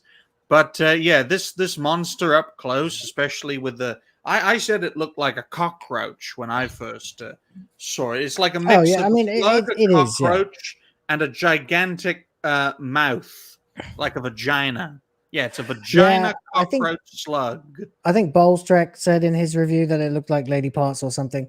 Yeah, it looks like a monstrous vagina as well. Yeah, but I just the overwhelming aesthetic for me is slugs, so that's why I just said, "What the fuck are these slugs?" That's anyway, how you know a gay person wrote this, because they made a monster that looked like a vagina. A vagina. Yeah, Freud's having a good laugh with this. If these slugs don't have arms, how did the slug get the floor, or was it just trapped in the elevator? If so, it's a bloody stupid slug. But maybe the slug has psychic powers or something compressed, but we're never told, because why not? No, we never get told. It's like one of those baby birds that just opens its mouth and expects the prey to just go into the mouth. So it does create quite a few semblances with other creatures. T-Gap, that is grossly offensive. It's lucky I don't do you defamation for that statement. Yeah. My goodness. I'm just going to quickly shout out a couple of these. Lynn Hobday is here. Welcome. Says, never made it to a stream before. This chat says, yep, I'm sozzled too. For 200 yen, apparently. Yeah. Wow. Okay, that's Thank really you cool. for your worthless currency. Shut up, Ryan. I'm happy to get everything. Thank you very much. Appreciate it. Do not listen. The only currency that is weaker is the Philippine peso. I mean, that really benefits me, so I know. Complaining about. And Eris Rhoda, our newest mod, ladies and gentlemen, is gifting 5 Will of the Fans memberships. Much appreciated. You didn't have to do that, but thank you very much.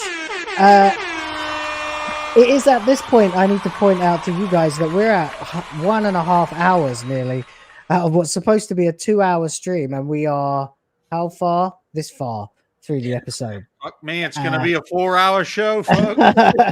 I have to get up very early, so we are going to have to blast through this as fast as we possibly can. Skip to the end. Well, kind of. We'll start blitzing through it a lot faster. From this point on, really, the interesting stuff ends for quite a long time anyway, so we can probably get away with passing a few minutes. She doesn't get eaten. She's able to escape the thing, despite it looking like it wants to eat her. The directions were telling her to go forward, of course, and all the while they're trying to work out what in the hell is going on. She's walking around. She's looking at what's going on around her, and all she can see is people getting eaten. Where's the shot? There we go. They're everywhere. There are people just randomly getting eaten, but for some reason, some of them are not getting eaten, and it just gets ridiculous. Then she needs a place to hide, so she has to ask the bubble to give her a place to hide and take her there. So then she has a place to hide. She continues talking to them, continues being rude to them. The doctor's being an obnoxious pain in the ass too. Then she talks about the wild wood, and I need to stop at this point because what was the point in the wild wood being mentioned at all, guys? No point. It's a waste. It's just like Russell T Davies probably thought, hey, I got an idea. The slugs are going to come from the wood. So that's why they don't. It. And then they couldn't get the money to do it. What do you reckon, Goldy? No, I am here. I'm just a slug got him. No, it's very hard to sort of, compute the sort of thing that Russell was going for. But it's this scene here's a throwaway one, isn't it? Because we later find out that they don't come from the outside, do they? Or no, they don't. We find out later that they were hypothetically created. Because I remember that you said, before the dot and the whole AI system created the slugs. Is that ever confirmed though, through the dialogue? Because I don't believe it. Yeah, I never thought that until you brought it up. I thought there's not actually a mention of an AI. There's none. Well, there's no mention. Well, indirectly, because the technology that powers the dot has sort of become self-aware and can make its own decisions. So perhaps you could say that's a form of artificial intelligence. So are we to assume that they just let the slugs in from the I don't know the outside? But then if they at the end, if they go outside, then surely they're going to be faced with a whole ton of these things. Yeah. It's just all very confusing. It makes no sense. Russell he's put these things in the script without thinking of the consequences. Oh, 100%. One last little bit of sort of exposition is that Mummy paid for her to be at this place. Apparently, the only people who get to come here are the very, very wealthy and let's just say white privileged yuppie dickheads that get sent here. And her mummy paid for everything. Her mummy comes on screen. You can't see it very clearly, but once again, it is Susan Twist. And this time, both the Doctor and Ruby comment on the fact that they've seen her before. And except that Ruby mentions that she saw her one extra time that the Doctor doesn't know about, because apparently they haven't had a single conversation about what happened in 73 yards. Fucking it's probably piece of shit. Russell T Davies is so cheap that he probably just hired the same actress for multiple roles without thinking, oh, I should probably build a story behind her. Well, that's the reason. Imagine it's just like, Russell, you've cast the same woman in every episode. What? Oh, shit. I mean, you could read into that what Ruby says as, her remembering the events from 73 yards. But, we have to remember she appeared in Space Babies, which is what Ncuti references here. She also appeared in Boom and The Devil's Cord. So perhaps she was referring to one of those events. But I think inevitably in the finale, we are going to have some sort of information around 73 yards. As Russell's promised, we're not going to get any explanation as to what old Ruby said to all those people, but perhaps some sort of acknowledgement that those things did happen and perhaps they're buried in Ruby's memory somewhere. Yeah, absolutely right. I guess we will find all that out, but I mean, I don't care. But, if Russell does explain something at least once in this series, then that will be an achievement, I suppose, because absolutely nothing else has been explained in any way, shape, or form. So it's ridiculous. Anyways, she's talking to all of her mates, but more and more of them have now gone offline, including her best mate with the 3 buns. Sounds a bit weird, doesn't it? Then Gothic Paul comes along, and I haven't mentioned him yet because we didn't get him on screen at all until now, but he's a bit of a downer in case you haven't noticed. He keeps asking where everybody's gone. Everyone else is too oblivious, but he actually was paying attention. Not that any of this matters because she's explaining that people are being eaten, and then of course he gets eaten. Nom, nom, nom, nom, nom, nom. Yes, that's right. Yes, he gets eaten. So there we go. I've now got subtitles playing for some reason. So there you go. you can see how cringe some of the dialogue is. She's constantly apologizing to all her friends for even muting them, but then she talks to the Doctor and Ruby like an absolute piece of crap. So we go on like this. There's more pointless exposition. See, unmuted Honey. He's showing her that he's using the Sky Plus remote. Did you catch that? So this thing apparently is working well enough that he can hack into this network from outside the fuck me. What is the point? He can hack into a complicated social network powered by some advanced AI, but he can't get through a metal door. Exactly. Yeah. That's what we're supposed to believe. Especially after we have historically always known that the sonic screwdriver, to paraphrase David Tennant, is very good at opening doors. My goodness, even if the Doctor wasn't in this and it had to be some gun-ho former companion working with Ruby to get these people out, because the Doctor's mind is powering this fucked up AI.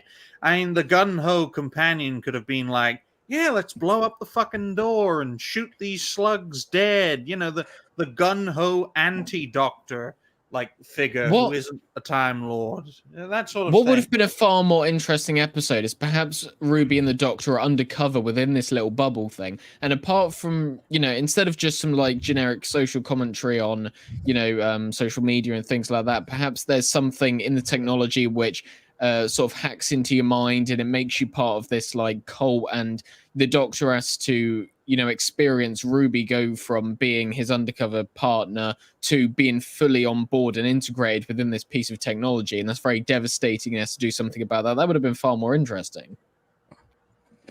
Yeah. Yeah, that would have been much more interesting. Many things would have been much more interesting. They go ahead and discuss the fact that people are being eaten because we just saw it. And then the Doctor tells them all to run, and try and get into some underground tunnel place. There's some more of the slugs. She still can't walk without commanding herself to turn, and bang! Oh, there it is. Let's see that again. And goosh! Oh, you know that had to hurt. I remember when I saw that, I was like, ooh, because I felt it. Like, you know, the way she walks into it and the sound that it makes, I was like, oh no. Once again, part guys, of me was the sort actual... of like satisfied with that. Right. And once again, the mechanical construction of this episode in terms of shooting it and stuff and structuring the mise en scène and stuff like that is very good. They have a competent production team. The way the lamppost just sort of appears in from the side as she bonks into it. Very nice camera work. Everything around the show. I mean, in the 5 episodes that I've seen, folks, everything around this show has been stellar. The set design, the props, all the behind the scenes stuff, the camera work. When I say behind the scenes, I mean the production team. All of that is on point. It's like the bowl is like this golden bowl, but it's just being filled with a sack of shit. That's what I describe Disney Who. Yep. 100%. Sorry, I was just cycling through all the subtitle tracks I didn't know I had. So she walks into the lamppost again, and she's just fucking useless. Anyway, we'll go ahead and get to this scene. Oh, not this scene. This scene, I couldn't stop laughing. I was barely laughing at this. I was dying. I was genuinely laughing my head off at this because she literally has to walk. She's drunk. What a terrible problem. What a pathetic problem. Walk in a straight line to survive. These things are so pathetic. She can walk right past them. They're actually quite close together, right, in terms of being near the line, the through line that you can see. So, you know, if they actually were any kind of threat, they would be able to grab her, but they can't. They can't turn fast enough to begin with. And so she has to walk through them. But the only problem is years of technological addiction have rendered her so useless at walking as to be as bad as a 1-year-old. When I was watching this, I was in my chair and I was staring at it and I was seeing her just not being able to move a few simple steps. I was like, just fucking walk! Yeah. I thought But if what she couldn't happened walk, was- like, what I would do is if I could not walk, I'd like get on the floor and like crawl or something. Like, do something. Well, I think this You would have could probably been crawl past these, yeah. Yeah, I think this would have been a great scene if, while she was trying to walk in a straight line, all the slugs saw her and desperately tried to form a fucking wall, like a wall of 4 to keep her from going the other way, because she can't go back. She's that fucking retarded. She can't retreat. She has to go forward while they're desperately trying, like that snail meme, to form you ever a see, fucking wall. So that Did you she ever can see go the straight Family to them. Guy? Did you ever see the Family Guy episode where Herbert the Pervert has a fight against another old man, like an old Nazi guy or something, and the music is extremely climactic, like Star Trek duel music and stuff, and the two of them are like hitting each other in extreme slow motion, and it's all done as slowly as possible to drive you, the viewer, insane watching it. That's this. This is a borderline disabled person with the mental and physical ability of a toddler It's cripple wars. versus a bunch of crippled slugs that can barely move. Imagine if these slugs, that's just so how half-baked this episode is. Imagine if these slugs were incredibly smart and had to think way ahead because it takes them such a long time to do anything. So they're like, she's there, we're here, she's trying to go through us, what do we do? They'd win. They would win. Yeah, let's form a wall, let's be as quick as possible. If they're they had shuffling like mad to if do they it. had any foresight, any concept of the future beyond the moment that they are existing in, they would immediately be more intelligent and better capable than her or any of her peers, and they would destroy them all in a day. I mean, do we even know these creatures' names? Nope. No, nothing. So Literally when nothing. this We don't know book- this planet. We don't know anything. All we know is this place is called Fine Time. That's all we know. And you're out of focus, mate. I'm trying. What's the Anyway, matter? so she's desperately trying to get past these bloody great slug things, which are actually quite well designed if you look at them. So if a And she monsters book almost comes gets eaten out, again. well, Will, if a monsters book comes out, what the fuck are they going to call these things? Slugs? I don't know. I do not know. I guess Russell T. Davis will have to tell somebody what they're called Well, if they make and any their pronouns promotional, as well. if Yes. they make any promotional material or books about, Disney Who, the writers of these kinds of books are going to have their work cut out for them, filling in for all of the half-baked story nonsense that this show has produced so far. Yep. They'll probably just end up calling them something like the Slugs of Fine Time or something like that. Yeah, the Fine Time slugs or the dot bubble gastropods or something. I fucking don't know. Anyway, fortunately, Prince Charming is here, or aging lesbian. Look, that thing could turn pretty fast, couldn't it? It turned to look at him. Why didn't the Behind him. slugs just kill him? I mean, he's like Yeah, he's right standing there. right next to I him. know. Any case, Prince Charming is here. It turns out to be Ricky September. Do you remember? Anyway, he's there, and he tells her to use him like the directions. As in, yes, see a thing that you want to go to and walk towards it. And for some reason, it works better because it's him telling her to walk forward. And that's, oh my God, where's that shot there? Look at this. They can't get her. She is mildly out of reach. What are those tendril things? Yeah, those things, if they Can't could they have whip out and grab her? grab her and Anyway, these things are hideous to look at. And it's not very pleasant, really, to look at them. And yeah, anyway, she grabs him and then instantly hugs him, only to reveal that is the first hug she's ever had. But it's with consent. We Yes, have to there's remember, a bit. this is where he then- it gets wild he because apologizes because it wasn't consensual. Yes, and she forgives him. This and is then he why I takes her- say that there's a lot of parallels between these people and the woke mob, because they're all in some way, shape, or form queer. They're all in some shape or form, obsessed with consent and sexuality, but they've never actually received any contact, which is just like most of the Karens on X or TikTok. And then he asks her once again if it's okay for him to. Oh, is it okay if I hold your hand? My fucking god, you are in mortal danger. Apparently, allegedly. I don't buy it myself, but you are supposed to believe that you are in mortal danger. She's grinning like a retard, and he's asking for consent to hold her fucking hand because she can't walk without him. Russell probably rewatched Rose and was like, "Oh, that one scene where the Ninth Doctor grabbed onto Rose's hand." He probably Told her thought, to run. he didn't ask for consent. He didn't ask for consent. Right. In this season, I'm going to have to rectify that.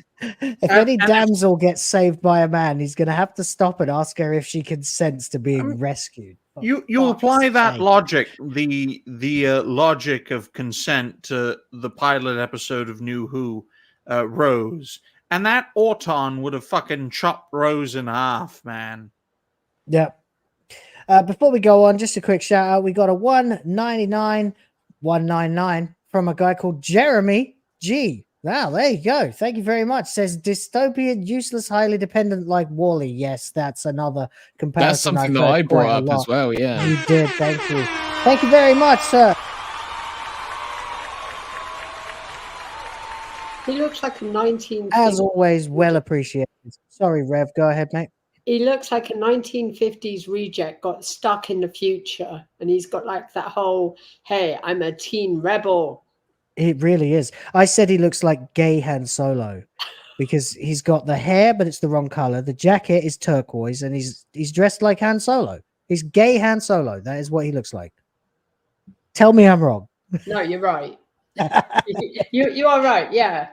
Yeah, he is gay Han Solo. That is what he is.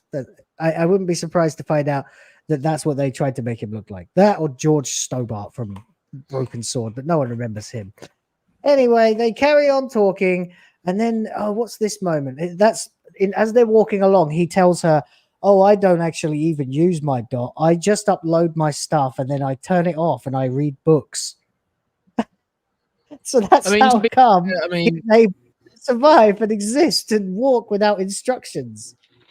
Yeah, there is kind of like a little base message there. And I also think that, to his credit, at least this episode doesn't just come at social media from the lens of everyone's an influencer and they're all into this. I appreciate that we also have another section of the audience represented who perhaps just turns on the TV or their devices every so often to watch things or perhaps upload a video. Not that they're necessarily always attached to it, like can't distance themselves from said technology.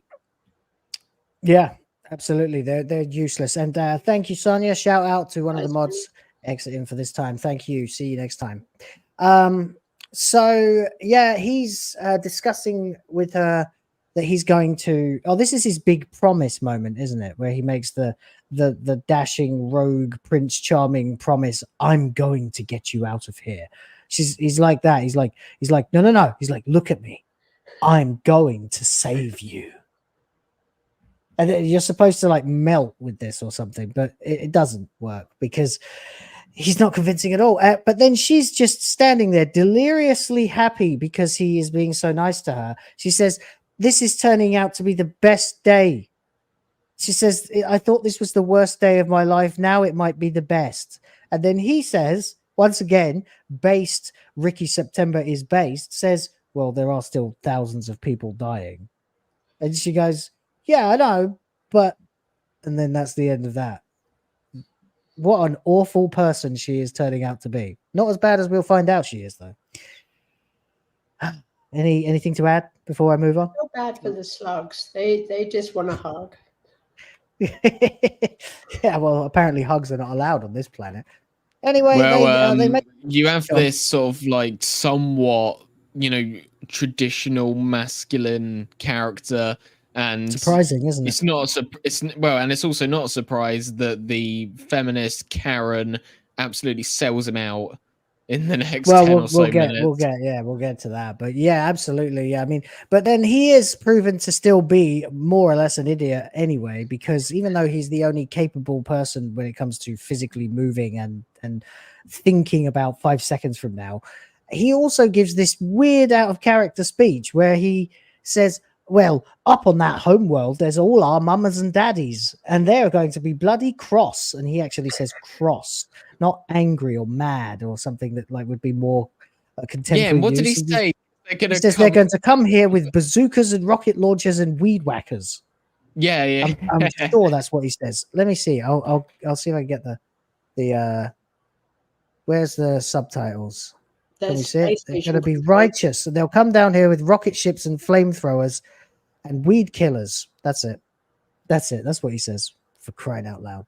How would have to they cycle through all the know about rocket launchers? Actually, I'll keep it on. Bollocks to it. Like, okay, so I don't know. I don't know. Maybe she has no idea what he just said. She's never seen a freaking spaceship. She don't know. Well, maybe she has because she did come here, I guess. So yeah. But anyway, so she says the doctor was horrible and rude. No, he was assertive. That was when we get a shot of the home world that they are sure that they're going back to, where their parents are. And we see just a ruined hellscape and a single slug. Oh no, wait, there are a few of them. There are You can few, see. yeah. Oh yeah, there's some down the bottom. There's one on the right side of the screen and the left, and then the one, of course, in the foreground. And in fact, there's a few. You can see, yeah. So these things have somehow made it to the home world. So they've been transported through space somehow. I haven't even thought of that. And man, if no one can notice you can go anywhere, Will. If no one can notice you, assuming everyone is using this dot and bubble, then these fuckers can just hide in plain sight and why would they, gobble though? everyone up. If they're using the bubble, then they would be as oblivious as everyone else, right?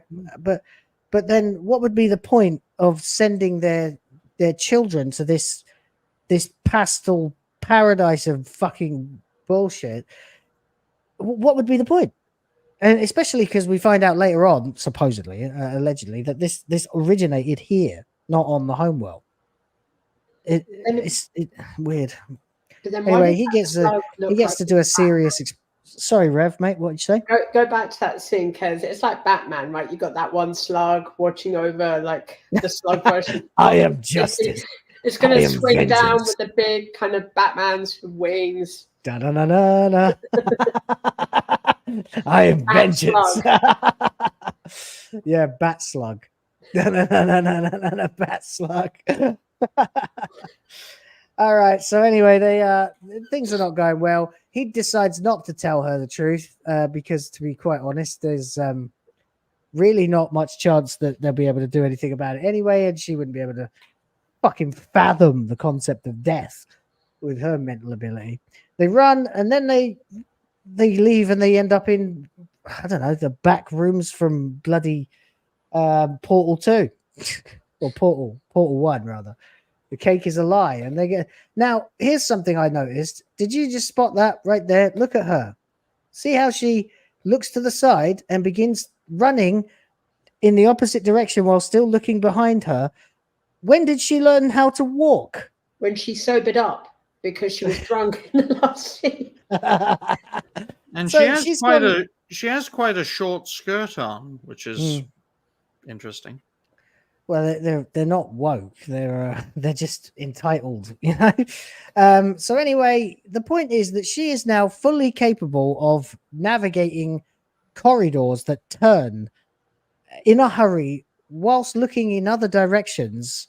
When literally, I mean, we're talking minutes earlier, right? 10 minutes maximum since she was desperately failing to walk through a line of those slugs. What the fuck? Like, even the director now, I have to say, is incompetent, because if I was directing this, I would have said, no, you can't run. You can't, you're going to have to hold her hand or something, because she can't move like that. It's just such amateur shit, isn't it? I reckon I'm right. She's sobered Now up. she's running downstairs. And she's done a perfect 180-degree turn to run down the next. She can't do this. Whatever. Anyway, we're going to speed through to the end now because nothing really interesting happens here. They end up, she gets the doctor and Ruby to talk to him. And there's this cringe right here where both of them are revealing that they fancy Ricky September and they turn to each other and say, hands off, like a couple of bitches. I have a question. If they're in the TARDIS, why are there two different colors? Because if they are talking to each other in the TARDIS... Oh, I don't know. Apparently you can set your own background. Just like here, we can do that too on StreamYard. So I guess that's actually logical. God. Anyway, it doesn't matter. They turn around and talk to him, and he says he understands how passwords work because he's actually read something at some point in his life, and then he basically, as soon as he says that he understands, the doctor then once again is nauseatingly smitten with him and says, "Oh, you're clever as well, aren't you? Oh, ugh." God. All right. So anyway, we proceed to him doing the passwords. They're talking and they're trying to work out what the pattern is. Why are some people getting killed and the slugs have no interest in the others? And we finally, after a lot of pointless chatter, work out that it's alphabetical. The first thing that entered my mind when I noticed that there was a selection of who to kill first. What about you? Oh. The first thing I thought of. It's just so basic, isn't it? And it's so draining having to go through this as well. Because it's like reviewing a balloon and just waiting for it to pop. What, reviewing a balloon? My God, what a boring idea. How the slugs even have knowledge of a language to go down alphabetical order when they're freaking slugs and they don't even talk in the entire episode. That makes no sense. Yeah, I think you're right. So what did you think, Will, that the order was going to be? Like the reason why they're killing them? Oh, well, so you predicted that. I thought, well, I mean, no, what I thought, right, here's the process. They said, oh, they're selecting some people to kill and not others. My brain went, alphabetical? Nah, that's fucking stupid. Must be something like, DNA or whatever. Yeah, but then all those ideas... They get rid of the darkest ones first. I thought that might be it too, because I did know that there was like a racist thing at some point in the episode, thanks to Goldy pre-warning me. So that was helpful. I gotta say though, instead of "don't blink," this episode's premise should have been "don't think, don't even think, think and you're dead." And you're dead. Yeah. I mean, of course, that would have been a better name for this episode too. Think. Think. Sorry, I kind of knew that there was going to be the whole racist thing brought into it, but didn't any of you pick up on some of the lines earlier in the episode, like when when the doctor unblocks himself because she blocked him, and she goes, "Oh, it's you again. I thought you just looked the same as the other guy." I saw that. Yeah, she says to Ricky he's not as stupid as he looks. Yeah. I knew exactly they were going to go down that route as soon as I heard those lines. Well, I thought that was probably a little dig. I didn't know if that was it or not. What I noticed when they were all talking in the same group chat was that he's the only black person in the entire episode. He's the only non-white person in the entire episode. Everybody else is white, like completely white. There's as far as I can think, there's nobody else who's actually not white. So you can also tell that the doctor's parts were all pre-recorded because of the way he's standing when he's talking to Ruby. It's not natural. Oh, it's wooden as hell. Even when they turned to each other and said hands off, it was not convincing as a human being talking to a friend. And I honestly don't think they've been together that long for them to be that familiar either at this point. No, wasn't it said that the first scene that Ncuti acted for Disney Who was the scene in which he was fucking ranting and raving and having a mental breakdown? Yeah, Jesus. that's right. Anyway, so this is Susie Pentecost, whose name is one ahead of Lindy Pepperbean. Fucking names. And she's the only nice person, as far as I'm concerned. She's 17. She's very, very scared. And she's run out of friends because they're all dead. So she's talking to Lindy here. And Lindy's actually nice to someone. She's really very nice, but it's too late because here's the slug. And I don't understand, right, what exactly is going on there, because that slug is going at about 2 or 3 miles an hour. And she looks like she's perfectly still, but in the outside world, she's walking around and must have walked into one of them, because that's the only way you can get got. Oh yeah, she encountered the slug's version of Usain Bolt.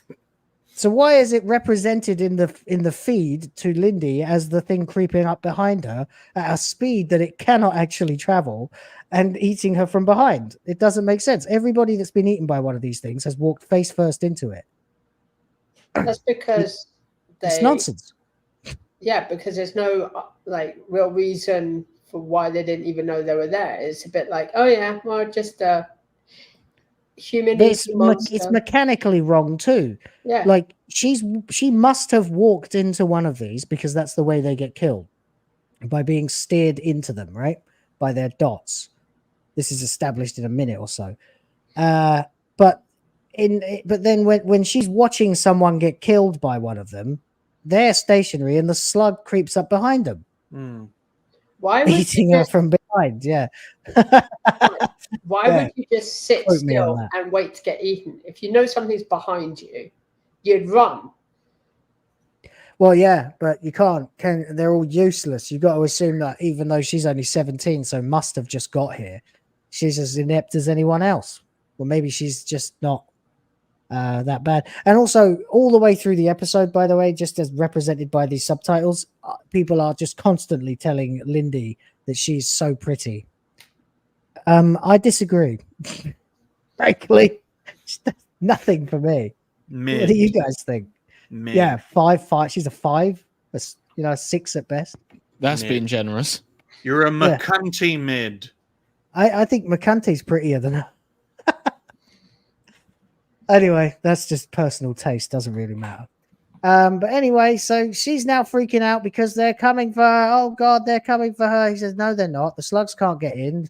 They're in this room that they can't travel to, so they can basically live here forever. Even if the slugs were coming together, they can't move fast enough. And once again, he promises to get her out of here. Good old Prince Charming, gay Han Solo is here to promise. And that premise. Someone called Luke says we're all good looking ourselves. Oh my.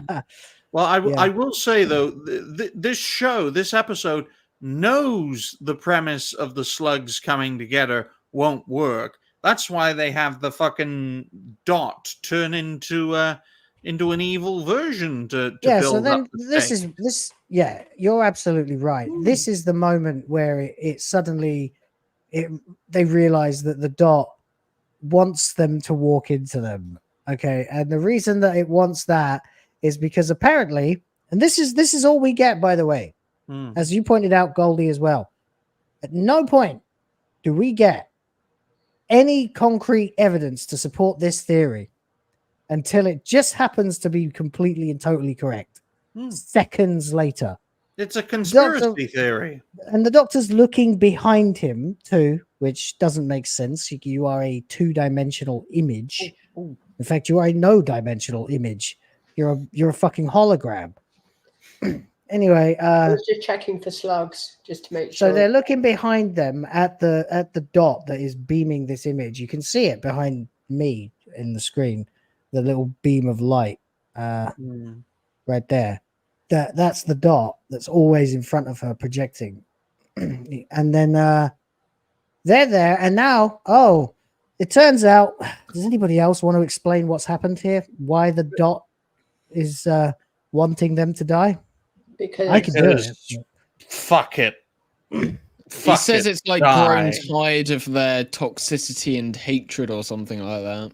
I thought it was just him talking all the time, chatting now. All Yeah, the time. she's fed up with him. Let me Russell see. T Davis is trying to claim that he's the dot and he's fed up. I'm with not being reviews. rude, but I think it's learned to hate you. That's what it says.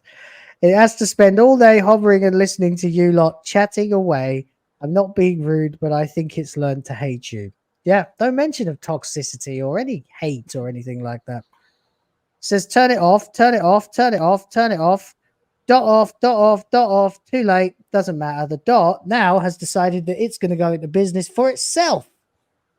Something we did not know was possible. Why didn't it just kill them when they were sleeping? This is what I said in my Exactly. review. What Kill I them said off in my the review. thing. Fuck me, the Daleks have gotten much smaller since the last time I watched Doctor Who. These things are more merciless than the Daleks. This thing instantly just starts flying around like a little bullet trying to kill her. Why didn't they just do that from the start? Exterminate the feminist. I mean, I'm not, exterminate. this is the worst bit of it all, actually. The worst is the whole thing has collapsed. Again, Russell's one stupid little twist has caused the entire plot to collapse. This is the moment where you realize that old Ruby was the thing that was following Ruby all the way through the episode. And you get no explanation of how that's possible, traveling through time without the TARDIS either. Or what the fuck that was. I'm not going down that rabbit hole again. Why did these dots, how did they become sentient? They're effectively just floating iPhones.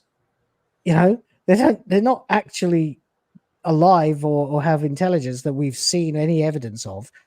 How did they become sentient? Why did they decide to wipe out the humans? And why, if they could just turn into bullets effectively, like homing bullets, why did they need the slugs? Well, Will, imagine if TikTok became sentient. I'm sure that platform would want to wipe out all of its user base, because that's probably one of the worst social networks out there. This concept of the dark mirror of humanity between the flesh and the machine is a very interesting one. Hence the name Black Mirror, folks. Dark Mirror. That's of course, yeah. thing. But it's not fleshed out. It's not fleshed out at all. Satire. I mean, the only reason why this bubble or dot, whatever the fuck it is, goes mental is because the slugs cannot Usain Bolt their way down to chase them as they're trying to, open the door. Open the door. They're coming. Open the door. No, because it's too fucking slow. Yeah, absolutely. I mean, the smart thing would have been to have done what they did in Paradise Towers, to actually say why everything was going against the occupants of that tower. But no, Russell T Davies is like, I'll just change the color of the dots, so it'll be bright red, and people remember Hal from 2001: The Space Odyssey, where Hal goes back crazy and starts killing everyone. And Russell T Davies must have been like, yep, that's going to be my twist. Yeah, but this makes no sense. And furthermore, I just found this little line here because I skipped over it by accident. They're not bugs from the outside. They've been created. By who? This is the thing. The dots. From where? The dots. From where? From what factory? How? What the fuck are you talking about? See, at least Guys. in Paradise Towers, the robots were created by the caretaker guy, who turns out to be like some sentient thing. In here, who created the slugs? Why were they created? Where were they created? And how in the hell did these kids get to this world? How? To exterminate racism. The slugs were created by the machine to end racism by killing all of these kids and killing all of their parents. The machine realized they were racist. They created brown creatures to fight the racism. And I did about the fact that they're brown. Yeah, the whole objective of the machine is kill Whitey, kill the racist. They fail because of Dr. Hutu, the race traitor, and then he gets kicked in the bollocks at the end when the supremacists turn around say, and tell him to do one. Yeah. Yep. Fuck you, What you're Dr. saying, So, Ryan, is that the dots downloaded the Great Replacement.exe. Yeah, more or less. Yeah, that's what happened. We don't talk about that, Goldy. So anyway, Okay. Prince Charming has a length of pipe here and turns out to be an absolute legend at baseball, able to hit a ball the size of a bottle cap that is flying at him at bullet speed. You know, a couple 100 miles an hour at least. I don't know what a bullet flies at. Very faster than that, I would imagine. Very, very, very fast, hundreds of miles an hour, and he's able to hit them with this thing and smash it into a pipe, but it keeps finding its way out. They use the same shot twice, a mirror image of it. I could just think of the machine saying, "How do we fight this white power? How do we fight this white power? White feminist betray the white man. White feminist God. betray the white man." I didn't And that's notice how him they blowing win. his hair like that, for God's sake. Mm. So anyway, so he's doing a really good job here, and she just about manages to get the bullet. The thing is actually intelligent enough to alter its tactics and drop a big fucking hook on him.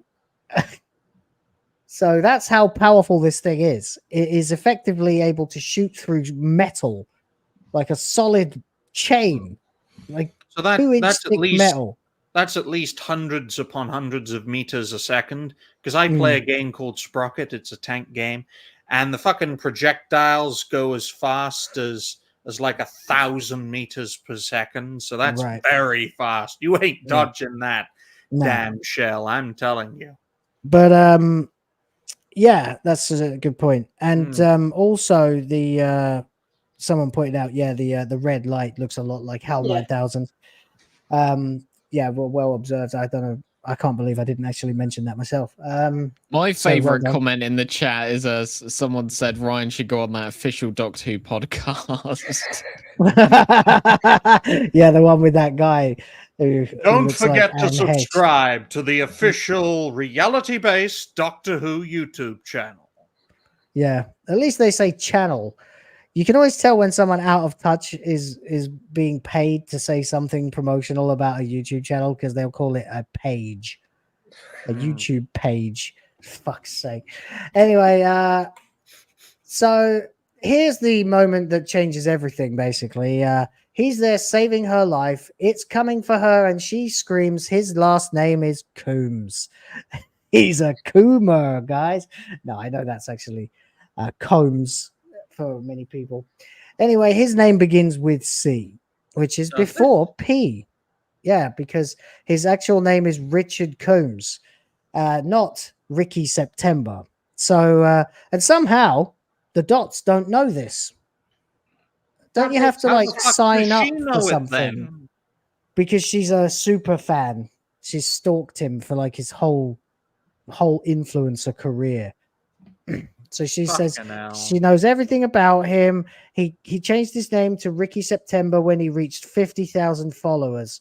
But check your files. He was born cool. So she's really committed here to trying to convince this thing to kill him instead of her. I mean, it's such a Deus Ex Machina as well. As there's no indication throughout the entire episode that she's smart enough to have done all this something like that. research, or she has this knowledge. I mean, if he'd just done a few like cartwheels, he could have made it out of this place with her. I mean, yeah, but also, how the hell did this thing not know that? Surely to have a dot, you're gonna have to sign up for it or something, right? Yeah. If this is supposed to be like social media, you got to use your real name if you want to have like an Apple ID. I'm very glad I'm not in this fucking universe. It's awful, isn't it? It's awful. Right, Russell. So how does she make her way out of this place? Well, it's super easy, barely an inconvenience. Oh, really? Exactly, Yeah. yeah. Well, she knows he goes by this other name, and she tells the Oh, robot wow. his original name. Oh, really? Yeah, Oh, that's what happens. Yeah. The reason I said that was because Mm. Athe. I'd be the I'm gonna first need one you to get fucking all the gobbled way up. off my back. Yeah. Oh, yeah. Yeah. Yeah. We all enjoy pitch meetings, apparently. Good. Yeah, that guy does good work. Yeah, so basically now the thing is absolutely determined to kill White man him. bad. White man bad. And very quickly succeeds. He looks at her Why this isn't he last little moving? look- He should be running I know. around. Well, because he's basically just resigned to the fact that she betrayed him after he committed himself to saving her completely and utterly. Like, fucking why? I They've don't known know. each other for like 7 minutes. And he keeps telling her, "I'm going to get you out of here." So clearly, he's got a bit of a god complex as a big, successful influencer. Well, He could thinks you he's imagine, the Will? savior of mankind. Could you imagine, Will, one of your fans, Will of the fans? Yeah, the fans fucking stabs Will in the back, and they get Fans out. of the you Will. don't. Yeah. Yeah, And it'd be a also bit the like script told yeah. him to stand still because you're a white guy and the show hates white people. So Yeah. he was told stand still. Well, You'll be anyway, fine. as we find out, just as she's leaving through the door, we get a nice shot of him. Boom! Straight through the head. Yeah, Doctor Who. Damn, that was pretty violent. But That's then it there's by my no blood comment. on the thing. It's white guys are bad. This is Russell T Davies for you. So he gets shot in the head and dies on the spot. She walks out.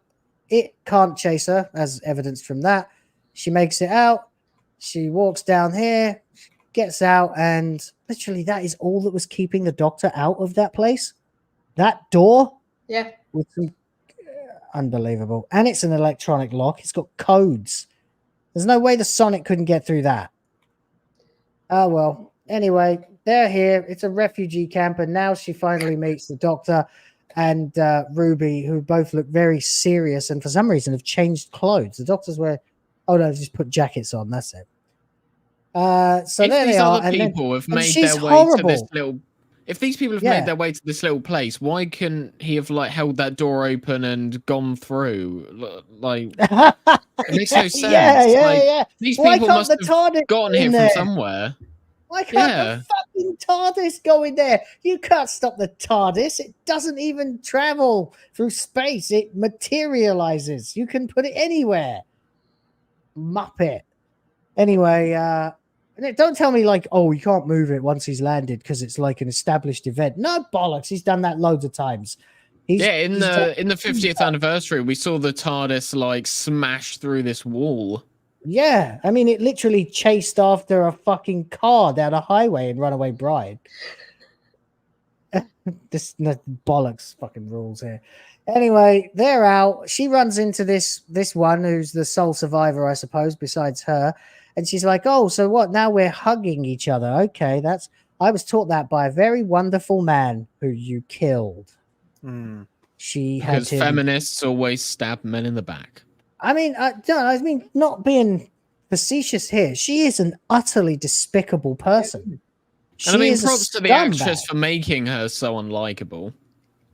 Yeah, well, I mean, we don't know anything about the actress. Maybe she's just a stone cold bitch and got typecast. You know? I think that's supposed to be the archetype of the cutthroat content creator and that of the audience that creator represents. They see us as monsters because, let's face it, folks, if we prevail in making pop culture great again, the entertainment establishment crumbles and a lot of people lose their livelihoods. So no wonder they see us as fucking monsters. Yeah. And here's another thing, right? The Doctor is communicating with these two idiots through the dot. Why didn't he just use the Sonic to manipulate the dot into shutting down? Because the Sonic can pretty much rewrite most things, and he hacked into the system. Why not just hack the dot, shut it down, or at least figure out how the dot created the Sonics? Don't know, because Russell T Davies doesn't want us to think. That's actually completely right. Yeah. How the hell is he able to hack the network and have himself unblocked unless he's hacking the actual physical technology that's producing it? That's the dot. So, yeah, he has access to the dots and he doesn't just deactivate them all. What the fuck? Freaking Sonic. He could have just, he could have just shut the whole thing down, or at least figured out who the hell created the slugs, because I bet it's Lindy. The reason Russell T Davies is thick as pig shit. Yeah, I mean, he genuinely must be. He is a pod person. I mean it. Like he's been like partially lobotomized or something. There's no way the guy who wrote the episodes in season 1 through 4 and the specials then could also have written this garbage. It's I can't believe it. It's fucking impossible to me. Whatever. Anyway, so they meet, and she lies. She now lies with a big smile on her face to cover for him. I guess in her warped Zoomer mind, she's, respectfully talking about him as a hero or something, and that's enough. But it doesn't change the fact that you basically second-degree murdered him. But that's okay because she's a strong white woman in a TV show. But the most marginalized. So anyway, they're talking, and the doctor looks a bit concerned, and Ruby's still kind of buying it and smiling. Anyway, we'll get onto this. She says, "Suppose I should say thank you in the most ungrateful way ever. There's something very wrong. It was nice of you to save my life. Doctor's trying to be nice. We're going." Then this Muppet arrives, this guy who we haven't seen yet, and he sort of basically declares himself the captain of their vessel into the great beyond, which most of them lived in before arriving at Fine Time, right? I mean, they arrived at Fine Time from their home world. So what they're talking about, a great beyond, what in the world are they talking about? Any suggestions? Yeah, he needed a filler before the great beyond is death. Has no one watched Sausage Party, for fuck's sake? The great beyond is where you go to die, folks. Yeah, well, that is what's going to happen to them. A bunch of people who's like literally are incapable of walking, and yet all of them seem to be perfectly fine at it now, for no reason. The wild woods they're talking about, and they're going down to the sea. They're going to go and explore.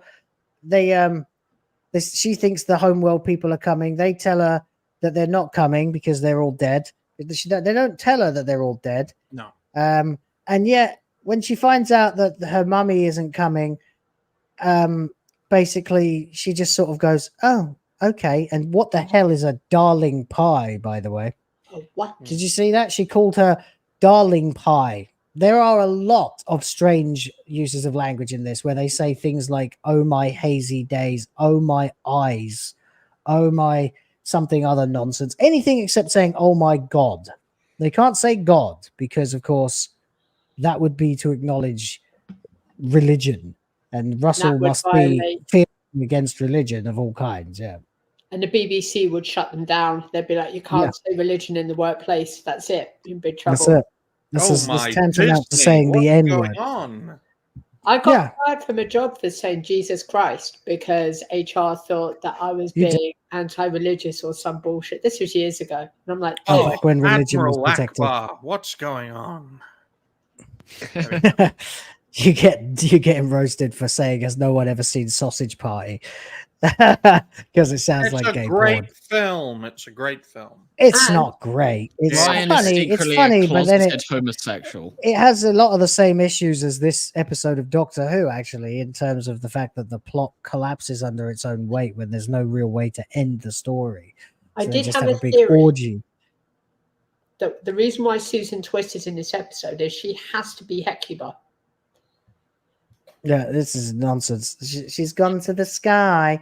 Anyway, the Doctor offers to take him, and he actually literally tells them everything about the TARDIS. Everything. He tells them this blue box is called the TARDIS. And by the way, is this the most long-winded sentence ever to explain the TARDIS that's ever been uttered by a Doctor?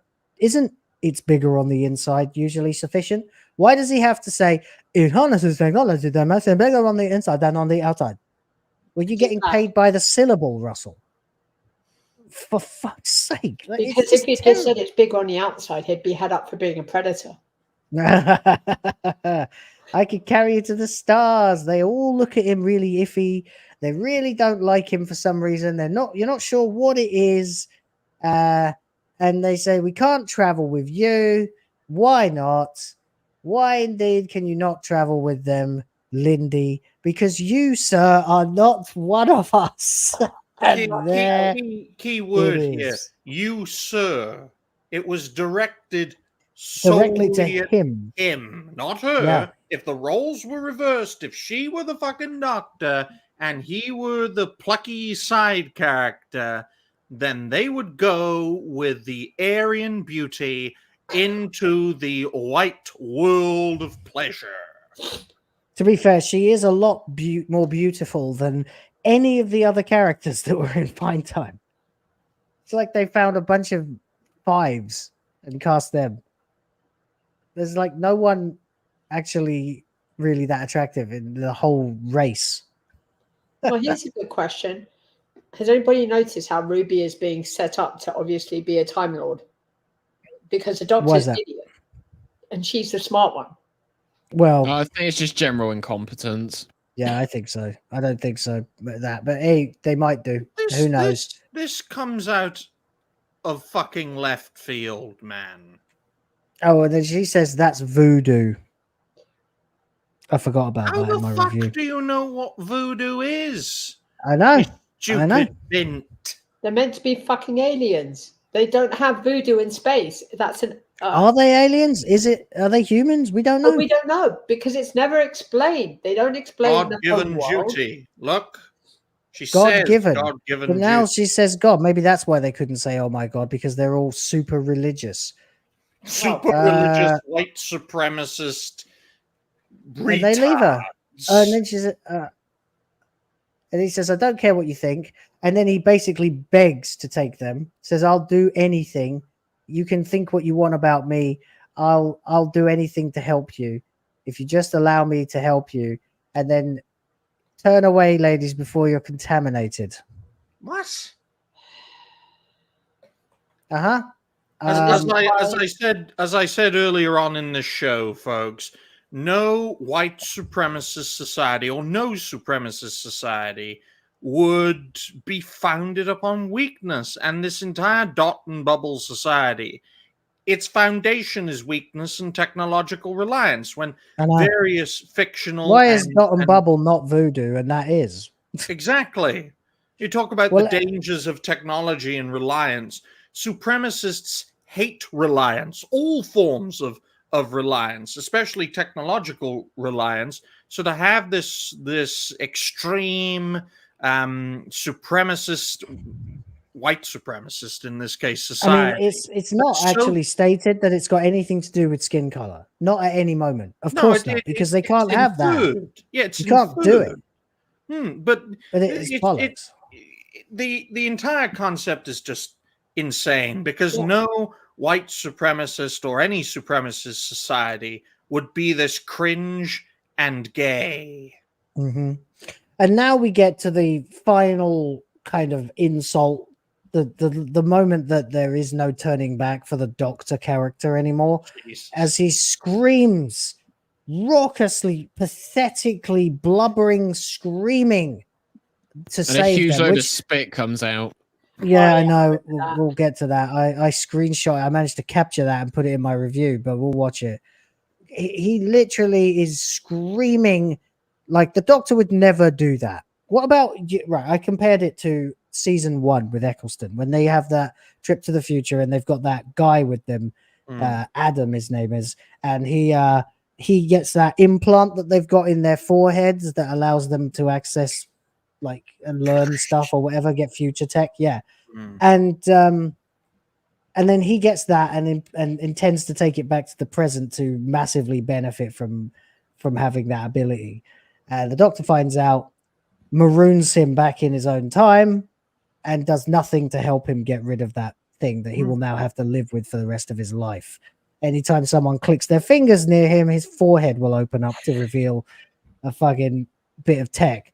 And that's the Doctor being clear that many types of people are just never going to be of the kind of quality and caliber that is required to even be considered as a companion to the Doctor. He must have exceptionally high standards, and that's what it's there to make Rose look better, right? Now, some people don't like Rose. I liked Rose well enough, but but the point is, the Doctor is supposed to be, you know, an alien Time Lord who, for the good of all, must have standards about who he allows into his fucking TARDIS. And yet twice now in this series, Dr. Gatwa has offered to put a parade of people in the TARDIS. Yeah. Who he doesn't know. Who could He's a moron. He's a moron. He's not the Doctor. The Doctor would never do that. And the Doctor he didn't even want to do it to save the fucking the Pompey family, Capaldi's family. It's like he did it because he couldn't stand to not save somebody, right? And thus he made a very rare exception and let them into the TARDIS and saved them, despite the fact that it's supposed to be a fixed point, right? And that was very powerful drama, you know. People still reference that where he's holding his hand out of the TARDIS, you know. Why is he so free to just say, "Hey, come in, everybody"? What do you guys think? It's the new racially inclusive, socially diverse, totally woke TARDIS with rainbow colors on the inside. Trans colors, yeah. Trans TARDIS. There we go. Goldy, any thoughts? No, it's just it's draining my soul. It's draining my life energy. It's as Ryan said, a lot of the mechanics behind this supremacist society doesn't really make a lot of sense, and a lot of it in the story. But why is the Doctor letting people, like, offering to let whole groups of awful people into his TARDIS? Yeah, well, I mean, I could see the Doctor putting aside all, you know, these manner of stupidness to save these people, but what I find most weird when I was watching this as well is that, so he's here and these other people have presumably been here for quite a bit of time because they've all packed up, they've all arranged all their belongings, and only when they're about to leave does he say, "Come with me." It's very weird. You would assume that as soon as they get there, if his intention was to take, you know, them with him, that he would just direct them into the TARDIS. But again, it's so weird how Russell's directed all this stuff. I don't mean directed in the actual, like, physical directing of this, because of course he isn't directed, but I mean how he directs the events of this story just makes no sense. And I mean, any other Doctor would have had some sort of meaningful conversation or done something apart from just screaming. It's just a testament to his mindset now when he's writing these things. Yep, that's it. It's ridiculous. It's not as ridiculous as we're about to get, though, and we are going to wrap this up very quickly. He is broken by this. In the next few seconds, he starts laughing, and as he turns back round, he is deranged laughing. He basically has tears proving in his them eyes. right. Yeah, proving them right that he's a crazy fucking inferior being. And but why is he so pissed back. off? Now, I can't play it, but the music comes in and it's this massive evil theme, like big trumpety da da da da da kind of stuff. Like the truest evil in the universe has finally been revealed to be racism. But not even racism. Not even racism. Cringe gay racism. They're not racist to him because of his skin color. They don't like him because he's not one of them. I think that's all they say. Well, I think it's in. But there is a racial component because, as Ryan said, it was directed at him. Yeah, but squarely at him. If he was not there, if it was just her, so you're they saying would have gone with her. That it is in canon racism. Yeah. Not just that he's an outsider. And she's fucking crying. She even because she said, "You, sir, are not one of us." If it was directed at both of them, she would have said, "You know, you two, you don't belong with us." But it wasn't said that way. Yeah, you're right. That's the only thing that she could possibly have against him as well, is the fact that he doesn't look like them.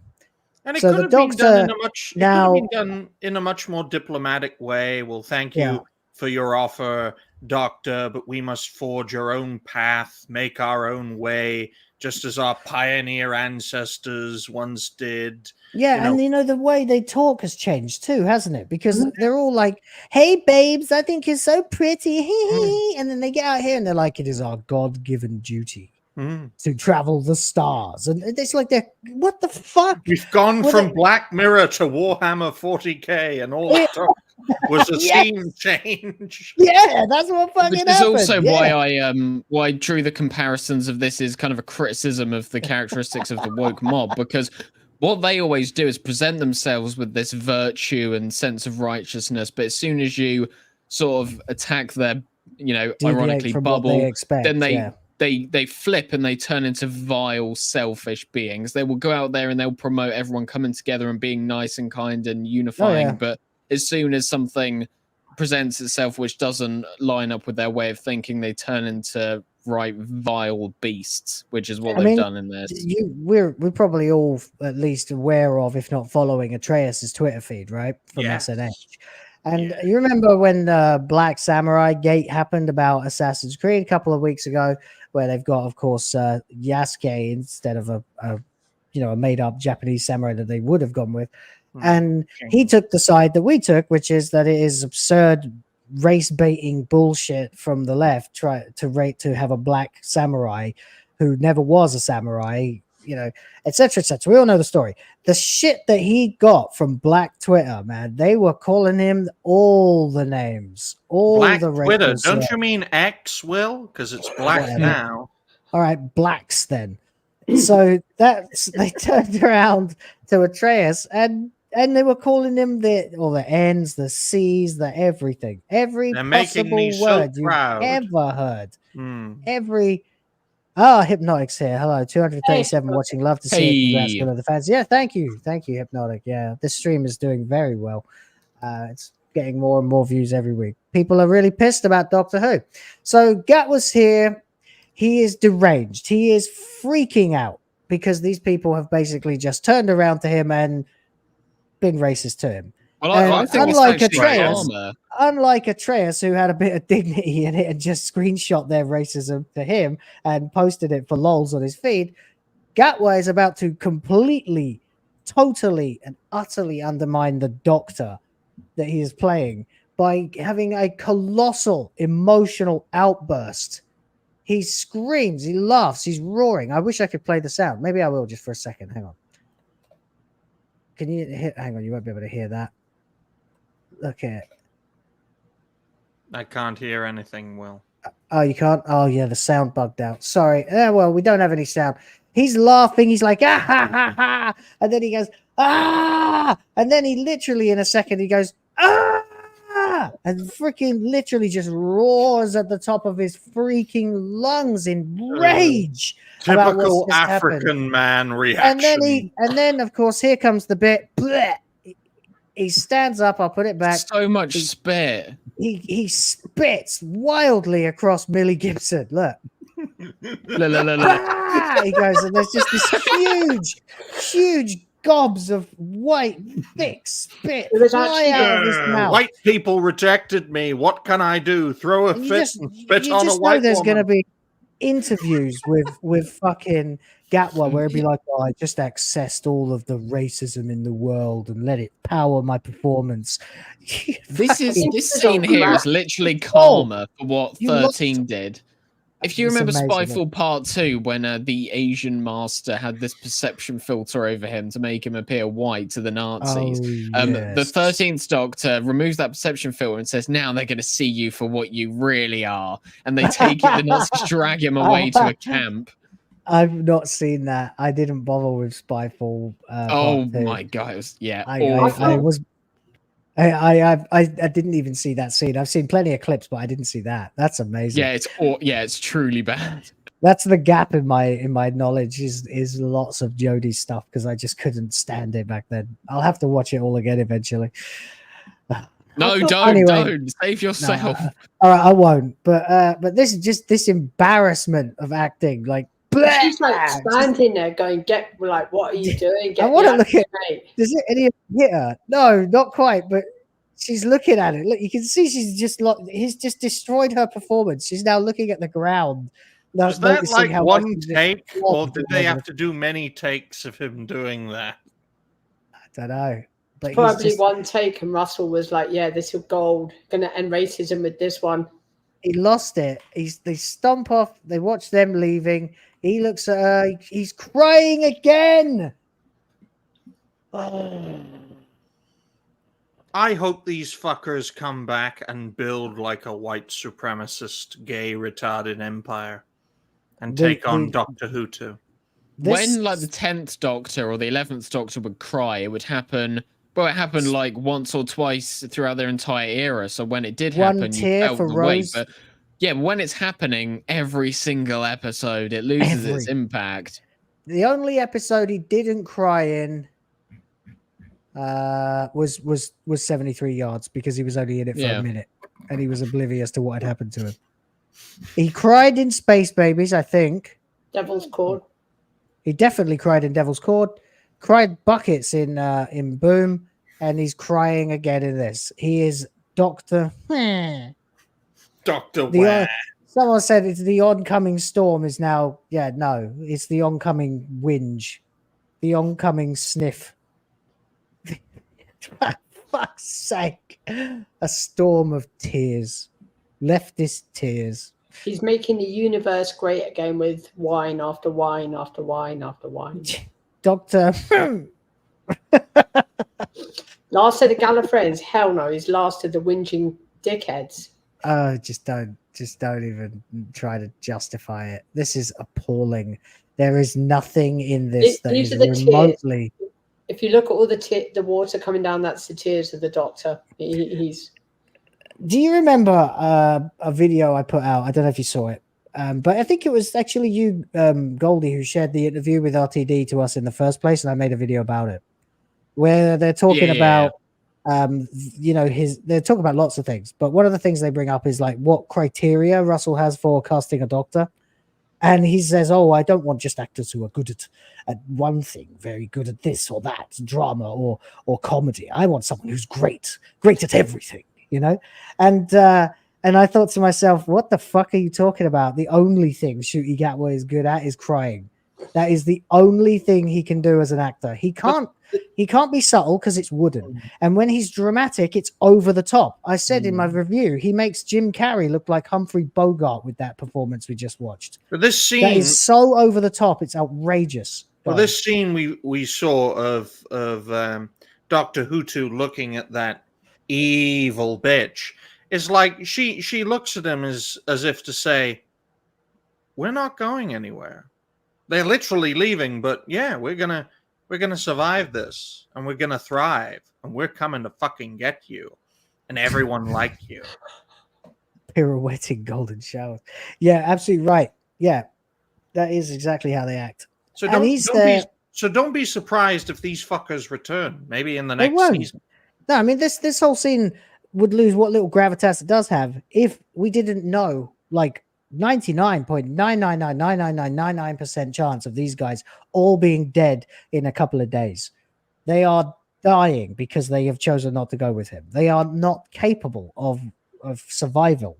They can't do anything. They can't even walk properly, although they seem to have managed to figure that out.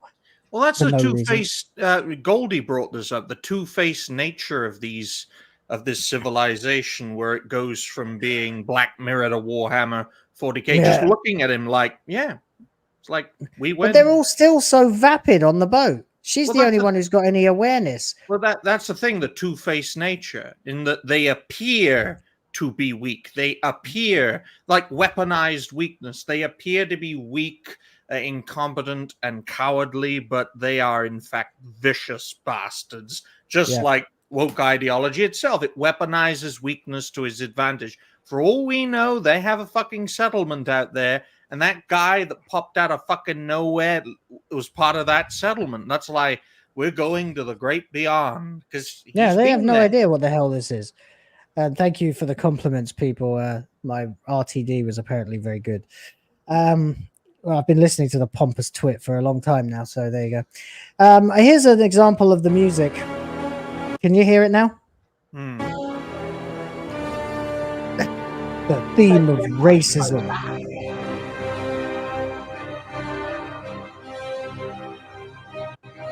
I mean, come on, guys. That look of there's I mean, more than that meets the eye. That's what that look kind of yeah, shows to me. that he shoots him a dirty look, Hmm. a dirty look, as if to suggest someone put in an article, oh, his faith in humanity has been shaken. Well, first of all, we don't even know if they're humans. Secondly, because we've been told nothing about this. So he just, okay, this guy has now made the Doctor look like a joke. The Doctor who for years believed that he was responsible for the genocide of his own people has no emotional control about a bit of racism.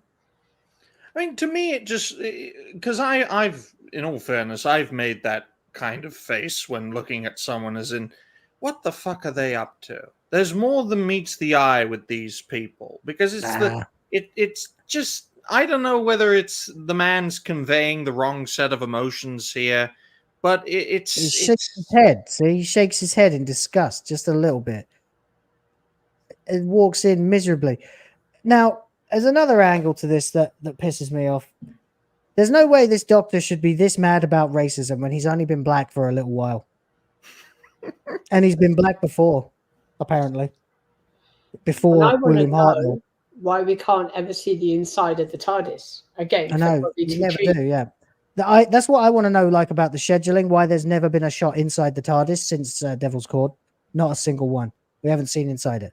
Except for a couple of lights in the background once. But no, in fact, no, we didn't even get in 73 yards. There was no scene in the TARDIS. None. And it's been written that way. So there must have been a reason why they couldn't have the TARDIS set for longer than a specific period of time or something. There's something going on. I don't know if it's a budgetary constraint or what. Why can't you have scenes in the TARDIS? It's not Doctor Who if there's not a scene in the TARDIS. There's always a scene in the TARDIS. Don't these seasons have more money than sense, though? Yeah, I mean, more money than it's ever had, yeah. Yeah, so 12 million an episode.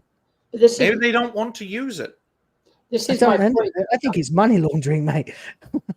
This is my point I did in the video. It's a bit like they just don't... They don't want to use the TARDIS because that would imply that this is Doctor Who, which has always had scenes in the TARDIS, whether it's at the beginning or the end or during the middle. There's always that scene. It's strange. There's something very strange going on here. I don't know what it is, but why not have a fucking... I mean, you could get all your TARDIS scenes for the whole series shot in a day. Why are they not in these? Why is there no scene in the TARDIS? Because it's not a racially inclusive TARDIS anymore. I don't know. It's fucking weird. It doesn't make sense. Goldy, have you got any theory about this? Because this is starting to bother me. No, I mean, I know that we do get some scenes in the next few episodes, but as for these episodes, I mean, so 73 yards was the first one that Millie filmed. This one was the first one that he filmed. He was still working on that other show, Sex Education. Apparently. Yeah, so perhaps there was something to do with the scheduling. That's the explanation as to why we haven't really seen much of the inside of the TARDIS. Maybe, yeah. It's just that it's really, really noticeable. Like you never. Yeah, it does feel like they're trying to desperately prevent you from seeing the inside of the TARDIS. I mean, there's sometimes in previous seasons when perhaps there's been an odd episode where you don't get to see the inside of the TARDIS, but this really feels like they don't want you to see the inside. I mean, just that final shot, it was positioned at an angle where you don't see the inside of the TARDIS. You can't see it at all. Yeah, like exactly. none. There's no lights. There's no nothing. It's deliberately, made that way so that you don't see the inside. And it is very sus. Yeah. Yeah.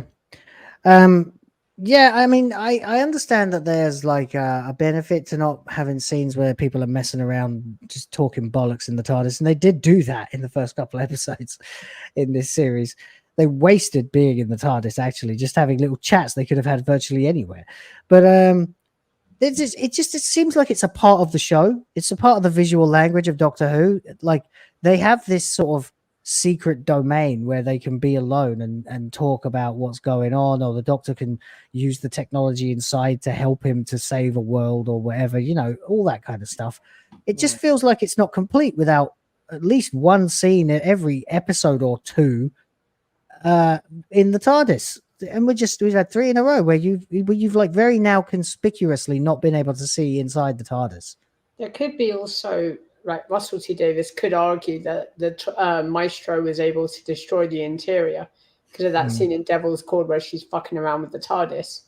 But still, the TARDIS can fix herself because the TARDIS can naturally appear. It's bizarre. It's alive, yeah, but it is very bizarre. It doesn't make much sense. It's very strange that we haven't ever seen inside the TARDIS. We haven't even seen the TARDIS move. We didn't see the TARDIS actually go anywhere in Boom.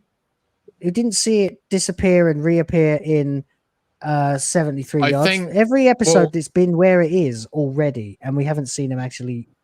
Yeah, well, I think at the end of Boom is the only time we actually see the TARDIS dematerialize, and I think that's been the only time we've heard the actual noise that goes with it as well. I don't think in any of the other episodes we've heard the, that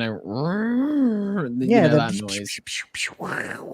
Yeah, I know. Yeah, with the TARDIS noises, of course, they're iconic. We haven't. It's weird. It's very strange. They've always just been walking out of an already parked TARDIS. Yeah, or in Space Babies, they don't land inside of the space station; they fly in. Remember, if you remember that, he flies in through that like little the hole in the We saw the TARDIS. We saw it materialize inside Ruby Sunday's house at the end of Space Babies. Yes, those are probably the only times we've. Yeah, maybe the fucker can't drive properly or no, fly. Wait, I have no idea. We must have seen it travel in Devil's Cord because they went to the future to have a look at the events. Yeah, but if you remember, he literally presses a lever and then presses it again, and they're already there. There's no like time for the dematerialization. Yeah. What the fuck are they doing? Are they trying to like interrupt the audio language? Yeah, but is it that the BBC owns that sound or something? Yeah, exactly. Yeah. Is there something to do with they can't use that? That's weird. There's something definitely there. I don't know what it is, and we'll probably never find out. But there's something weird about that. The Daleks have to be fucking involved, aren't they? Supposed to be used every season? Someone did bring that up in the chat. Isn't that they by rights they have to, or they lose the rights to them. Well, at least that's how it used to be. I don't know what the. Well, who is it that would it be? Terry Nation that they would have to give the rights to? There's been no sort of hint that the rest of the season is going to have the Daleks in them. So you could only really. The only other opportunity could be the Christmas special with Moffat, and I guess if they don't do it by then there is something that goes on with the rights. You have to have a Dalek. Well, at this point. Have a fucking Dalek series. It'd probably get more views than this shit. Unless the Daleks... Space Nazis! Here we go! Let's exterminate everything! We'll target Rwanda. We'll disguise ourselves as one of the groups and then conduct that. No. Record viewership. Okay, fair enough. All right. Let's talk about plot holes, I guess, for a little while. And then wrap this up if we can around 3 hours. Sorry for the extra time wasting, guys. Well, I mean, the plot holes, we don't really know where these slugs came from. We don't really know how this whole bubble thing operates, like who created all the interior stuff. We don't know how they're not able to walk, but then they are able to walk. We don't know what went on this home world and how that relates and how these slugs got there. If they did come from the outside, if these people are going to go outside, then why aren't they going to just walk into a massive swarm of these slugs or anything along those lines? We don't know why the Doctor wasn't able to get in the bubble because all that separating him was a metal door, and even then you had to enter in a passcode which he offered to tell Ricky September, so he already knew the codes. We don't know why the TARDIS wasn't able to get in there. We don't know any of this shite. Absolutely. That was very good. That was very concise. Well done, man. Rev? Fuck was Susan Twist in the episode if she isn't Hecuba because she's the Queen of Time? Because if she is going to be in this season, That's why the Doctor and Ruby kind of don't recognize her, because she's screwing with the timelines, which is why she's been in multiple episodes. But that's a whopping great big plot hole. Why If in the I past don't two know that they're episodes of- intelligent enough to tell that story at this point. Well, Russell said in that interview that they are going to reveal all the mysteries in the finale, but I wouldn't expect the explanation to be great. It's probably going to be riddled with plot holes in itself. And they Yeah. also have this great big bloody plot hole with Henry Harbinger, which was in the Devil's Court, because like that kid right at the start of Devil's Court, that was Harbinger, but he just fucks off somewhere. And it's like, Oh, but then he's back. Yeah. yeah. Oh, yeah. it's That's so that they can bring back the thing in Maestro. the second series, Maestro. Yeah. I mean, fucking it's thingy-bob. called The Legend of Ruby Sunday and Empire of Death. That should tell you everything you need to know. And yet it doesn't. It doesn't tell us anything. Literally anything. I think Ruby's going to turn out to be a Time Lord. I mean, Or is Empire of I Death don't doesn't care. tell you something, Will. Everything's No. gonna fucking die in this new empire. The So, TARDIS is That's feminine, that's nothing new in the show. That doesn't tell us anything about how, And Ncuti why, what, where. turns into the sun, and then it goes black, and then everyone dies. Retro Dev filling us in. Thank you very much. All right. GPT says Terry Nation Estate and the BBC have an agreement on usage, but it doesn't specify they need to be used every season. Okay, that's good. That is Thank something you. I I've think- heard a lot, though. Like, I've heard But that wasn't throughout that the years, that they need to reason use the back when season. they did? Sorry, yeah. Yeah, when they did Resolution, the New Year's That's it. special. They had yeah. to do a Dalek episode for Jodie because it would otherwise have fallen to the Nation Estate. I don't know. I guess we'll find out. It'd be so It would easy, be nice though, to see one Mm, familiar bad guy in yeah. the It'd be series. so easy though to make a Dalek series. I mean, they go somewhere and they they always exterminate that lose. thing, and then they move on, and it'd be like But you- episode by episode Dalek. It'll be shit though because I they all think have the back same in exact lockdown- personality. Back in It'd be like lockdown, the they did Bad like a Batch. 6-part animated miniseries called The Yeah. Daleks on YouTube. Okay, I'm getting tired. Sorry. Okay, yeah. So plot holes galore. Nothing made sense. What was the fucking? What kind of AI decides that the optimal way? Right. First of all, oh Jesus Christ. It wants to kill them because they're too vapid and stupid. Right. That's the reason. They're too vapid and too small-minded that they've driven this technology insane with murderous intent. But then the AI that is so angry about these people, their entire personality, their demeanor, and their, if you can call it a civilization, because there's not much actual civilized behavior going on, it decides that the optimal way to waste these people is to create, according to the Doctor, a race of slugs that are slow and stupid. But are very good at eating as long as you walk directly into their mouths. Fuck But these me, things and even survive. I thought without- Flux was retarded. This is This- just fucking worse. Can the slugs actually survive once they've eaten everybody on the planet? Would they then just die off because there's no more things to eat? Because nothing else is stupid enough to walk into their fucking maw. But slugs don't eat people. They eat vegetables and Well, yeah, but they're plants. space slugs. You know, they might eat people. That part, at least, can be written. It'd be a great inferred. explanation for why there are no black people in this universe. Yeah, the white people turn them into slugs. I don't know. There's no question that you can actually answer, just like 73 yards. Any question, like the many that Goldy just raised, every one of them requires you to use your imagination to fill in a gap in the script. And I refuse to do that. It is not my job to write this episode of TV to make it make sense. It's Russell's, and he has singularly failed yet again. Yeah, the fact that people have, after 73 yards said, oh, if you actually pay attention, you can understand what the message is and the reasoning behind the stuff. But it's funny because all I see when I go on YouTube is like these hour-long videos of people uncovering the mysteries behind 73 yards. It's like, if you need to watch hours and hours of YouTube videos to understand a plot, it probably means that the Made by story wasn't written that unauthorized well. people. And also, Yeah, I think I could do that. If I look back on the previous seasons, I believe season 6 didn't have the Daleks in any of the episodes. I could be wrong, but perhaps that does lend credence to the idea that it is a myth that the Daleks need to appear once a season. Maybe. Do you know who I blame for all of this? Rian Johnson and the fans who tolerated The Last Jedi, because they made it so that you could have an unfinished, half-baked script, a first draft that gets made into a movie riddled with plot holes, and the fans will jump in to fill in those holes with their cockamamie theories everywhere you go. And then Russell T Davies must have seen that movie and the fan backlash, the fandom menace versus the simps and stands, and gone, oh, so I don't actually have to do a good job writing at all.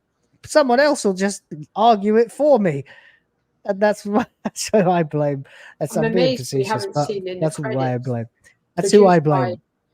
Disney. I'm waiting to the point where in the credits for Doctor Who, we're going to see produced by Kathleen Kennedy. Yeah. Because that's coming. Directed by Rian Johnson, yeah. And the next also episode... Ryan... Go on.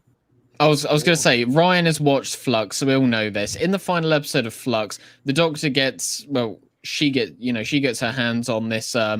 this chameleon arc, the watch that we have from season 3, and it contains all the memories of the Timeless Children, and she throws it into like the engine of the TARDIS, and that's never brought up again. And then the Doctor in this season's like, oh, I don't know where I'm from, I was a foundling, this. Well, just pick up that fucking watch, because that will tell you everything you need to know. Probably why he avoids the TARDIS all the time. But I gotta say, the next episode, man, maybe Rogue, I mean, the furries in this fucked up universe where it's like a diversity quota mixed with furries, and it's meant, essentially. It's just going to get worse, folks. Yeah. Oh, now we're going to have gay love in the next episode where the Doctor falls mad in. Jesus. Love with, what was it? You guys were speculating that it's Jack Harkness. It's Captain Jack, the rogue, the American sounding dude. It would make sense because of all the controversy surrounding John Barrowman. That would be a real cop out, and I don't think a lot of people would be very happy about it. But who knows? Because frankly, if I've learned one thing from this series, it's the kind of absolute crap that some people will put up with. Apparently, there are 2 million people who will just watch anything that's called Doctor Who, as we can tell, because the ratings have yet to dip below 2 million. I guess we'll find out next week. Well, that's why the slugs are so busy, because they're going to go find those 2 million people. That's how they survive. And remember, in about 24 hours' time, ideally, we should have the overnight, the consolidateds for 73 yards, and that might be able to shed a little light on the trajectory for next week. As for me, I'm gonna have to watch that fucking episode that I really don't want to. That leans on another shit TV show to make it interesting to anyone. But I guess let's do scores, I suppose, out of 10 for this one, guys. Anybody? Perhaps I should go first. I would say, if I'm being generous, I would say a 5 out of 10 because there's a lot of or maybe that's a bit too high. But it's just because I think there's a lot of incompetence, but a lot of the incompetence does expose the incompetent people. If that makes any sense. And again, it's great ideas, poor execution, and a bunch of other crap around it. So okay, I'll take it down 4 out of 10. Right. Okay. Fair enough. Go on, Dobby. 1 out of 10. Because you had that race, you had the whole bullshit at the end. The fact that we have no villain. I mean, you could call the Dot a villain, but there's really no point because it's not a villain. It's just a pissed off Dot, pissed off AI system. You have the Doctor who doesn't want to be in his own series because he's too busy being gay in another series, preaching what. And then you have Ruby, who is just being misused. And you had a direct piss taker Black Mirror. So yeah, 1 out of 10. Fair. All right. Well, there's always a twist at the end. 2 out of 10, ladies and gentlemen. 1 for the production value, around the episode, and the other is for the fact that they got it to fucking end. Here you go, motherfuckers. 2 middle fingers out of 10 for nearly just over 2.1 million views, and hopefully it can be a 1 out of 10 next time for when you motherfuckers go under 2 million. Go fuck yourself, Disney Who, with the biggest, blackest Atreyan Gatwa dildo you can imagine. Wakanda forever under my rule. Nah, demons. I like demons. Hold on, buddy. Tell us what you really think, you know? No, I gotta play it. Hang on, I'll find it. I can't believe I missed my chance. Nah, demons. Like demons. There it is. In my review for 73 Yards, I gave it a Billy Madison principle out of 10, which was the speech where he says, you know, that was one of the dumbest things. Everyone is dumber for hearing it. At no point did you approach a rational thought, you know, may God have mercy on your soul.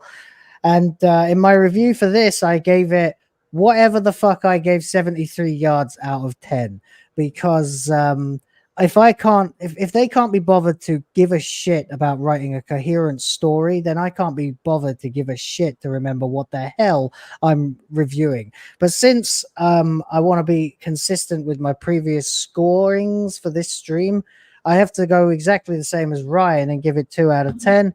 1 for actually existing and being successfully produced, and the other for streaming without incident. Everything in the episode was an absolute affront to everything that I consider to be storytelling. So I guess I'm forced to give it 2 out of 10. Fair. But really, if I was going with my feelings, it would be 0.5 out of 10. It's Feelings, we're talking about feelings. They need a water cooler in the TARDIS. That's why they haven't shown the interior, because then it can stand around the water cooler and talk about the feelings all the time. Yeah, like a CW show. Exactly. All right, that'll do then, guys. This has been episode 9 of WhoTF Live. I can't believe the numbers I've been seeing through this stream. We've had over 230 people for the vast majority of this episode, which is by far the best stream I've ever had on this channel. Thank you very, very much, all of you, for your kind paying of attention and your donations. Everybody's been absolutely amazing. You guys are really making a difference to my channel, and I love it. You guys rock. Thank you.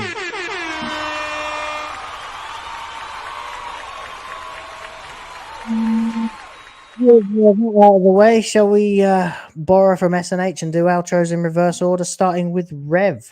Would you like to plug something, sir? Yeah, Robbie. it's been fun. I'm going to be doing reviews of movies, and I will watch the next train wreck that is Doctor Who and review it. So that's pretty much what's coming up for me. It'll take me some time to recover from the poor slugs. Make slugs great again. That's what I'm going to ask. Slug lives matter. Slug lives matter, yeah. Fight the power. Okay, is that all for you? All right. Yep. Goldy? Well, it's been a great episode of this show. It's not been a great episode of Doctor Who, but it's been a great episode of this show. Again, this is our therapy session. But yeah, we will be back here same time next week. As for me, I will have my review out sometime. I can't promise when, because I am incredibly busy this week, but it will be out before the next episode of Doctor Who is aired. So yeah, just head over to my channel, subscribe, and hopefully you'll be notified whenever that comes out. But yeah, it's been a great show, and I look forward to the next one. Now on to Ryan. Well, ladies and gentlemen, thank you all very much for watching this episode of WhoTF Live. It's a pleasure to be on 2 hit shows, none of them my own. Whether it's Will's show, hopefully his other show, WTF Live. Of course, Saturday Night Hypnosis is the other hit show. But as for me, tonight, we're going to have reality-based music. We're going to have a regulars return. And we're going to catch up and talk about some topics of the day. Firstly, music related, and then maybe others as well. I'm going to make 2 videos from this show as Will gives his camera a sort of death stare 10 seconds ago. But yeah, you guys know where to check me out. Ryan Roger Athe, host and founder of Reality Base. So until next time, ladies and gentlemen, and no other degenerates, bye for now. Yeah, absolutely. That's this has been a great episode. Like I said, you guys are absolutely amazing, and yeah, we will be back at some point next week at the same time. Actually, I'm just a bit frazzled at the moment because, as everybody knows, expecting a new arrival to the family, so that could happen literally any day now, but most likely tomorrow or the day after. So I'm going to be all over the place, but videos will be coming out, even if I have to record them from a hospital. Expect to see more of me. I've got to talk about other topics too, because they're really falling by the wayside as I prioritize Doctor Who more and more. And yeah, everybody, again, you've been fantastic. Thank you so much to everybody who went above and beyond. Chipmunk of Vengeance, Adam Rabeel, Majors Guild, Adam Rabeel again, Majors Guild again, Lynn Hobday, Iris Rhoda, of course, Jeremy G, and Lynn again. Congrats and welcome to Iris Rhoda as a mod. And nothing else to do now but wave to the camera like idiots and say see you next time. Bye. Bye. Start the clock.